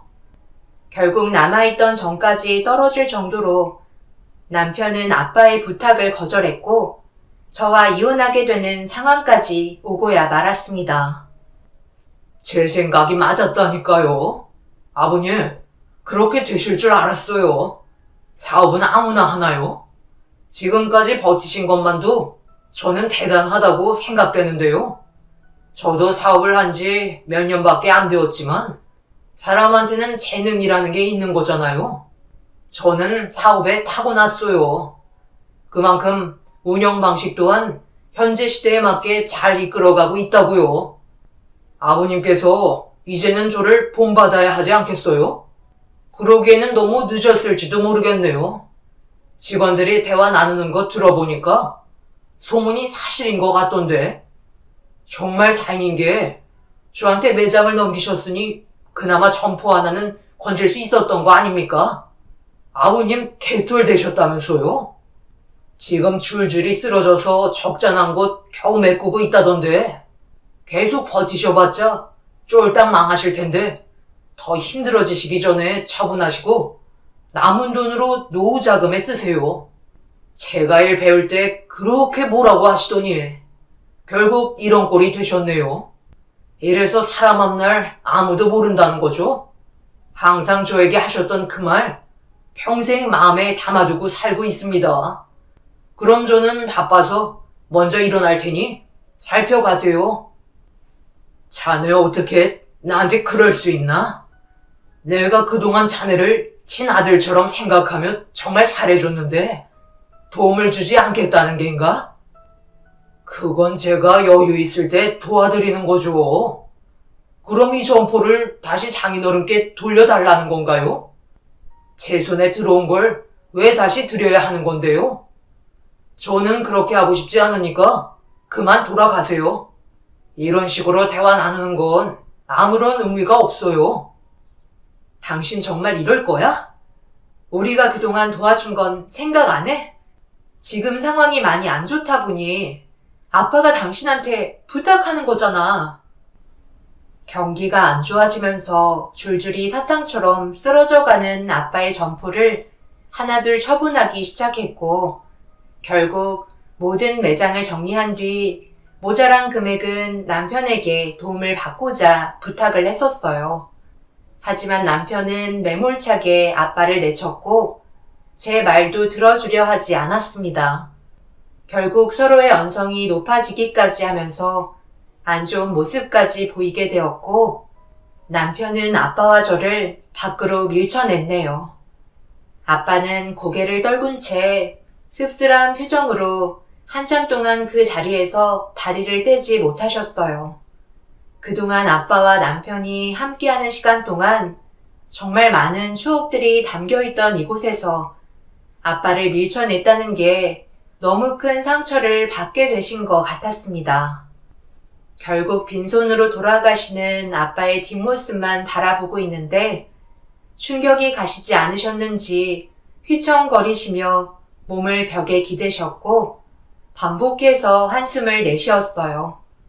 혹시라도 안 좋은 일이 생길 수도 있을 것 같아 댁에까지 모셔다 드린 뒤 집으로 돌아와 남편을 기다렸고 저녁 늦게 들어온 남편이 현관문을 열자마자 시댁 식구가 먼저 집으로 들어왔습니다. 제가 집에 있을 거라고 생각하지 못했었는지 살짝 당황해 하시더니 시모는 사온 음식들을 부엌에서 준비하고 계셨고 저에게 계속 눈치를 주며 나가라는 듯한 표정으로 말을 건네왔네요. 그래서 남편에게 마지막으로 진지하게 대화를 요청했어요. 그러자 저를 데리고 방으로 들어갔습니다. 그래서 지금 짐을 싸온 거야? 이런 식으로 나오면 내가 겁먹을 거라 생각한 건 아니지? 달라질 건 아무것도 없어. 요즘 신경 쓸 문제가 한두 개가 아닌데 내가 당신을 데리고 있는 것만도 감사하게 생각해야지. 곧 있으면 내 동생 상견례 하는 거 몰라? 그런데 나한테 점포 하나 있다고 얘기하면 대우가 달라질 텐데 그것마저 처분하고 장인어른 도와주면 그 집안이 동생을 얼마나 무시하겠어? 나라도 번듯해야 집안 전체에 기가 사는 거야. 절대 원하는 대로 해줄 수 없으니까 더 이상 얘기하지 마. 그래서 정말 도와주지 않겠다는 거야? 당신은 그럼 끝까지 그 매장을 잡고 있을 거란 얘기지? 나와 우리 가족은 더 이상 필요 없다는 말로 받아들여도 되는 거야? 뭘 원하는지 충분히 알 것 같네. 우리가 함께하기에는 힘들 것 같다. 이제야 말이 좀 통하네. 우리 집안의 걸림돌이 되는 방해 요소는 없어지는 게 당연하겠지? 빨리 내 집에서 나가줬으면 좋겠어. 집안에 남아있는 당신 물건들은 전부 다 택배로 보내줄 테니까 너무 걱정하지 말고.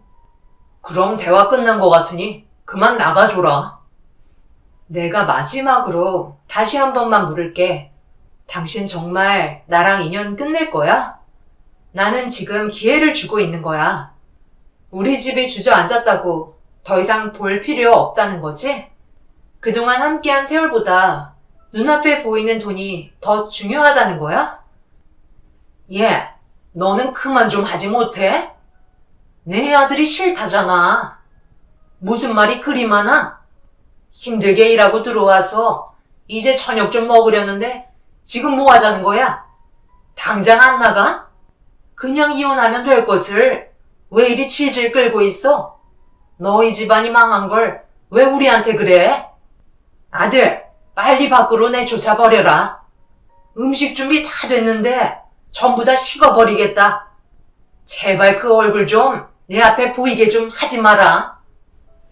남편은 시모의 말을 듣곤 더는 듣기 싫다며 현관문을 활짝 열더니 저를 밖으로 밀쳐냈어요. 신발도 신지 못한 채 알발로 내쳐졌고 신발을 제 얼굴에 던진 뒤 캐리어까지 밖으로 밀어냈네요. 그리곤 문이 잠기는 소리를 끝으로 남편과의 인연을 끝내고 말았습니다. 사업을 배우면서 점포를 얻기 전까지 항상 밝은 모습으로 저를 따뜻하게 대해줬던 남편은 더 이상 없는 존재였어요. 제 앞에 있던 남편은 전혀 다른 사람이었습니다. 결국 이혼 서류에 도장을 찍은 뒤 남남이 되었고 저는 부모님의 일을 도우며 상처받았던 마음을 털어내려 노력했어요. 그렇게 정신없이 아빠의 계획을 따라 움직이면서 또 다른 준비를 하고 있었습니다. 그리고 저희 가족은 시동생의 상견례 장소로 걸음을 옮겼고 식당 안으로 들어가자 시댁 식구들의 웃음소리가 제 귓속에 들려오면서 아빠가 계획한 모든 것들이 펼쳐지기 시작했습니다. 끝까지 참았었고 몇 번이나 기회를 줬었지만 모든 걸 걷어차버린 시댁 식구들 앞에 아빠가 모습을 드러냈어요. 그리고 그 뒤로 제가 뒤따라 들어갔습니다. 저희가 갑자기 나타나자 어리둥절해하며 당황한 표정으로 멀뚱히 바라보고 있던 사이 저와 아빠는 시댁 식구들을 바라보며 입을 열었습니다. 음식은 입에 맞으신가요? 웃음소리가 밖에까지 들려와서 즐거운 시간 보내는 것 같아 서비스 차원에서 음식 몇 가지를 더 가지고 왔는데요. 이것도 입맛에 맞으셨으면 좋겠네요. 양가 집안에 항상 좋은 일만 가득하시길 바라는 마음에 준비했습니다. 지연아, 그럼 준비한 것도 내어줄래? 오늘이 제일 중요한 순간이잖아. 인생이 바뀌는 시점에 내가 준비한 게 빠지면 되겠어? 네, 사장님께서 그동안 준비하신 음식들과 서류 여기 있습니다. 손님께서 마음에 들어 하셨으면 좋겠네요. 이게 뭐야? 이건 우리 매장 서류인데 이게 왜 너 이름으로 되어 있는 거지? 아들, 이게 어떻게 된 거야? 여긴 우리 거잖아. 그게 무슨 말이에요? 제가 확실하게 서류 받았는걸요. 저한테 명의 이전해줬고 서류상 끝났는걸요. 우리한테 사기치려는 거야? 자네 서류는 꼼꼼히 확인해봤나? 사업을 해봤어야 알지. 그 서류가 설마 진짜라고 생각했던 거야? 내가 정신 나갔다고 자네를 뭘 믿고 300평이나 되는 점포를 자네에게 그냥 넘겨주겠나? 차라리 그럴 거면 내 딸에게 넘겨주지. 서류에 적힌 대로 그 점포는 내 딸의 명의로 되어 있는 게 확실하고 자네가 가진 서류의 명의는 그저 아무짝에도 쓸모없는 종이 쪼가리밖에 안 된다네. 내가 얘기하지 않았나? 처음과 끝이 같아야 한다고. 그래서 혹시나 하는 마음에 자네에게 가짜 명의의 전서류로 계획을 꾸몄는데 예상했던 대로 이런 부분에 조금이라도 관심이 있었다면 바로 알아봤겠지. 그런데 자네는 그냥 내가 건네준 서류만 보고 명의가 바뀐 걸로 알고 있었잖아. 자네 식구들 또한 마찬가지였고. 이래서 무식한 사람들은 사기를 당하는 거야. 그런 머리로 사업을 하겠다고? 눈앞에 보이는 돈에 눈이 멀어 내 딸을 내치고 도와달라고 부탁까지 했는데 끝내 등을 돌려? 내가 그렇게 쉽게 망할 거라 생각한 거야? 직원들한테 소문을 내게 한 것뿐이지. 자네가 지금 음식을 먹고 있는 이 장소가 누구의 소유일 것 같나? 전에 하던 사업은 전부 다 처분하고 식당업으로 전환한 걸 모르고 있었지. 우리는 계속해서 자네에게 기회를 줬고 자네는 그 기회를 계속 밀어낸 결과이니 어쩌겠나. 그동안 애썼고 퇴직금 정도는 주도록 하지. 아빠는 남편에게 좋은 마음이 있었지만 함께 일을 하면서 이중적인 모습을 몇 번이나 봐왔었다며 아예 매장을 넘겨줄 생각을 가지고 있지 않으셨습니다. 가짜 명의 이전 서류 한 장 받아서는 좋다고 본색이 드러난 시댁 식구들의 행동들이 결국 돌이킬 수 없는 결과를 초래했고 자신들이 한 행동들에 대해 받아들이기 힘들었는지 상견례장은 아수라장이 되고 말았네요. 아빠는 남편에게 그동안 일해왔던 노동의 대가를 다른 직원들보다 못한 최저임금으로 계산한 월급 봉투를 던져주면서 아빠와 남편이 사업자 대화를 주고받았을 때 한결같지 않은 모습으로 매장을 운영할 시 나가겠다는 약속된 내용을 남편 몰래 녹음까지 해두었던 걸 들려주면서 그동안 노동에 대한 금전적인 보상은 상견례장에서 지불을 했고 남편은 아빠와의 약속을 어겼다는 게 증명이 되기 때문에 시댁 식구들이 가짜 명의 이전 서류에 대해 소송을 걸어봤자 법적으로 문제되지 않는다는 서류까지 내밀어 보여줬습니다. 결국 그제서야 땅을 치고 후회했지만 엎질러진 물을 주워 담을 수는 없었습니다. 아빠가 운영하시는 식당을 예전에 단둘이 대화하셨을 때 남편에게 상견례 장소로 소개해 주시면서 이 모든 걸 계획하고 계셨다는 게 소름이 돋을 정도로 철저하게 움직이셨어요. 결국 시댁 식구들의 상견례는 물거품이 되었고 그렇게 시댁과의 인연을 완전히 끝낼 수 있었습니다. 두 번 다시 그 사람들이 제 눈앞에 안 보였으면 좋겠어요. 제 사연을 들어주신 분들 오늘 하루도 행복한 하루 보내시길 바라며 이만 글을 줄이겠습니다. 감사합니다.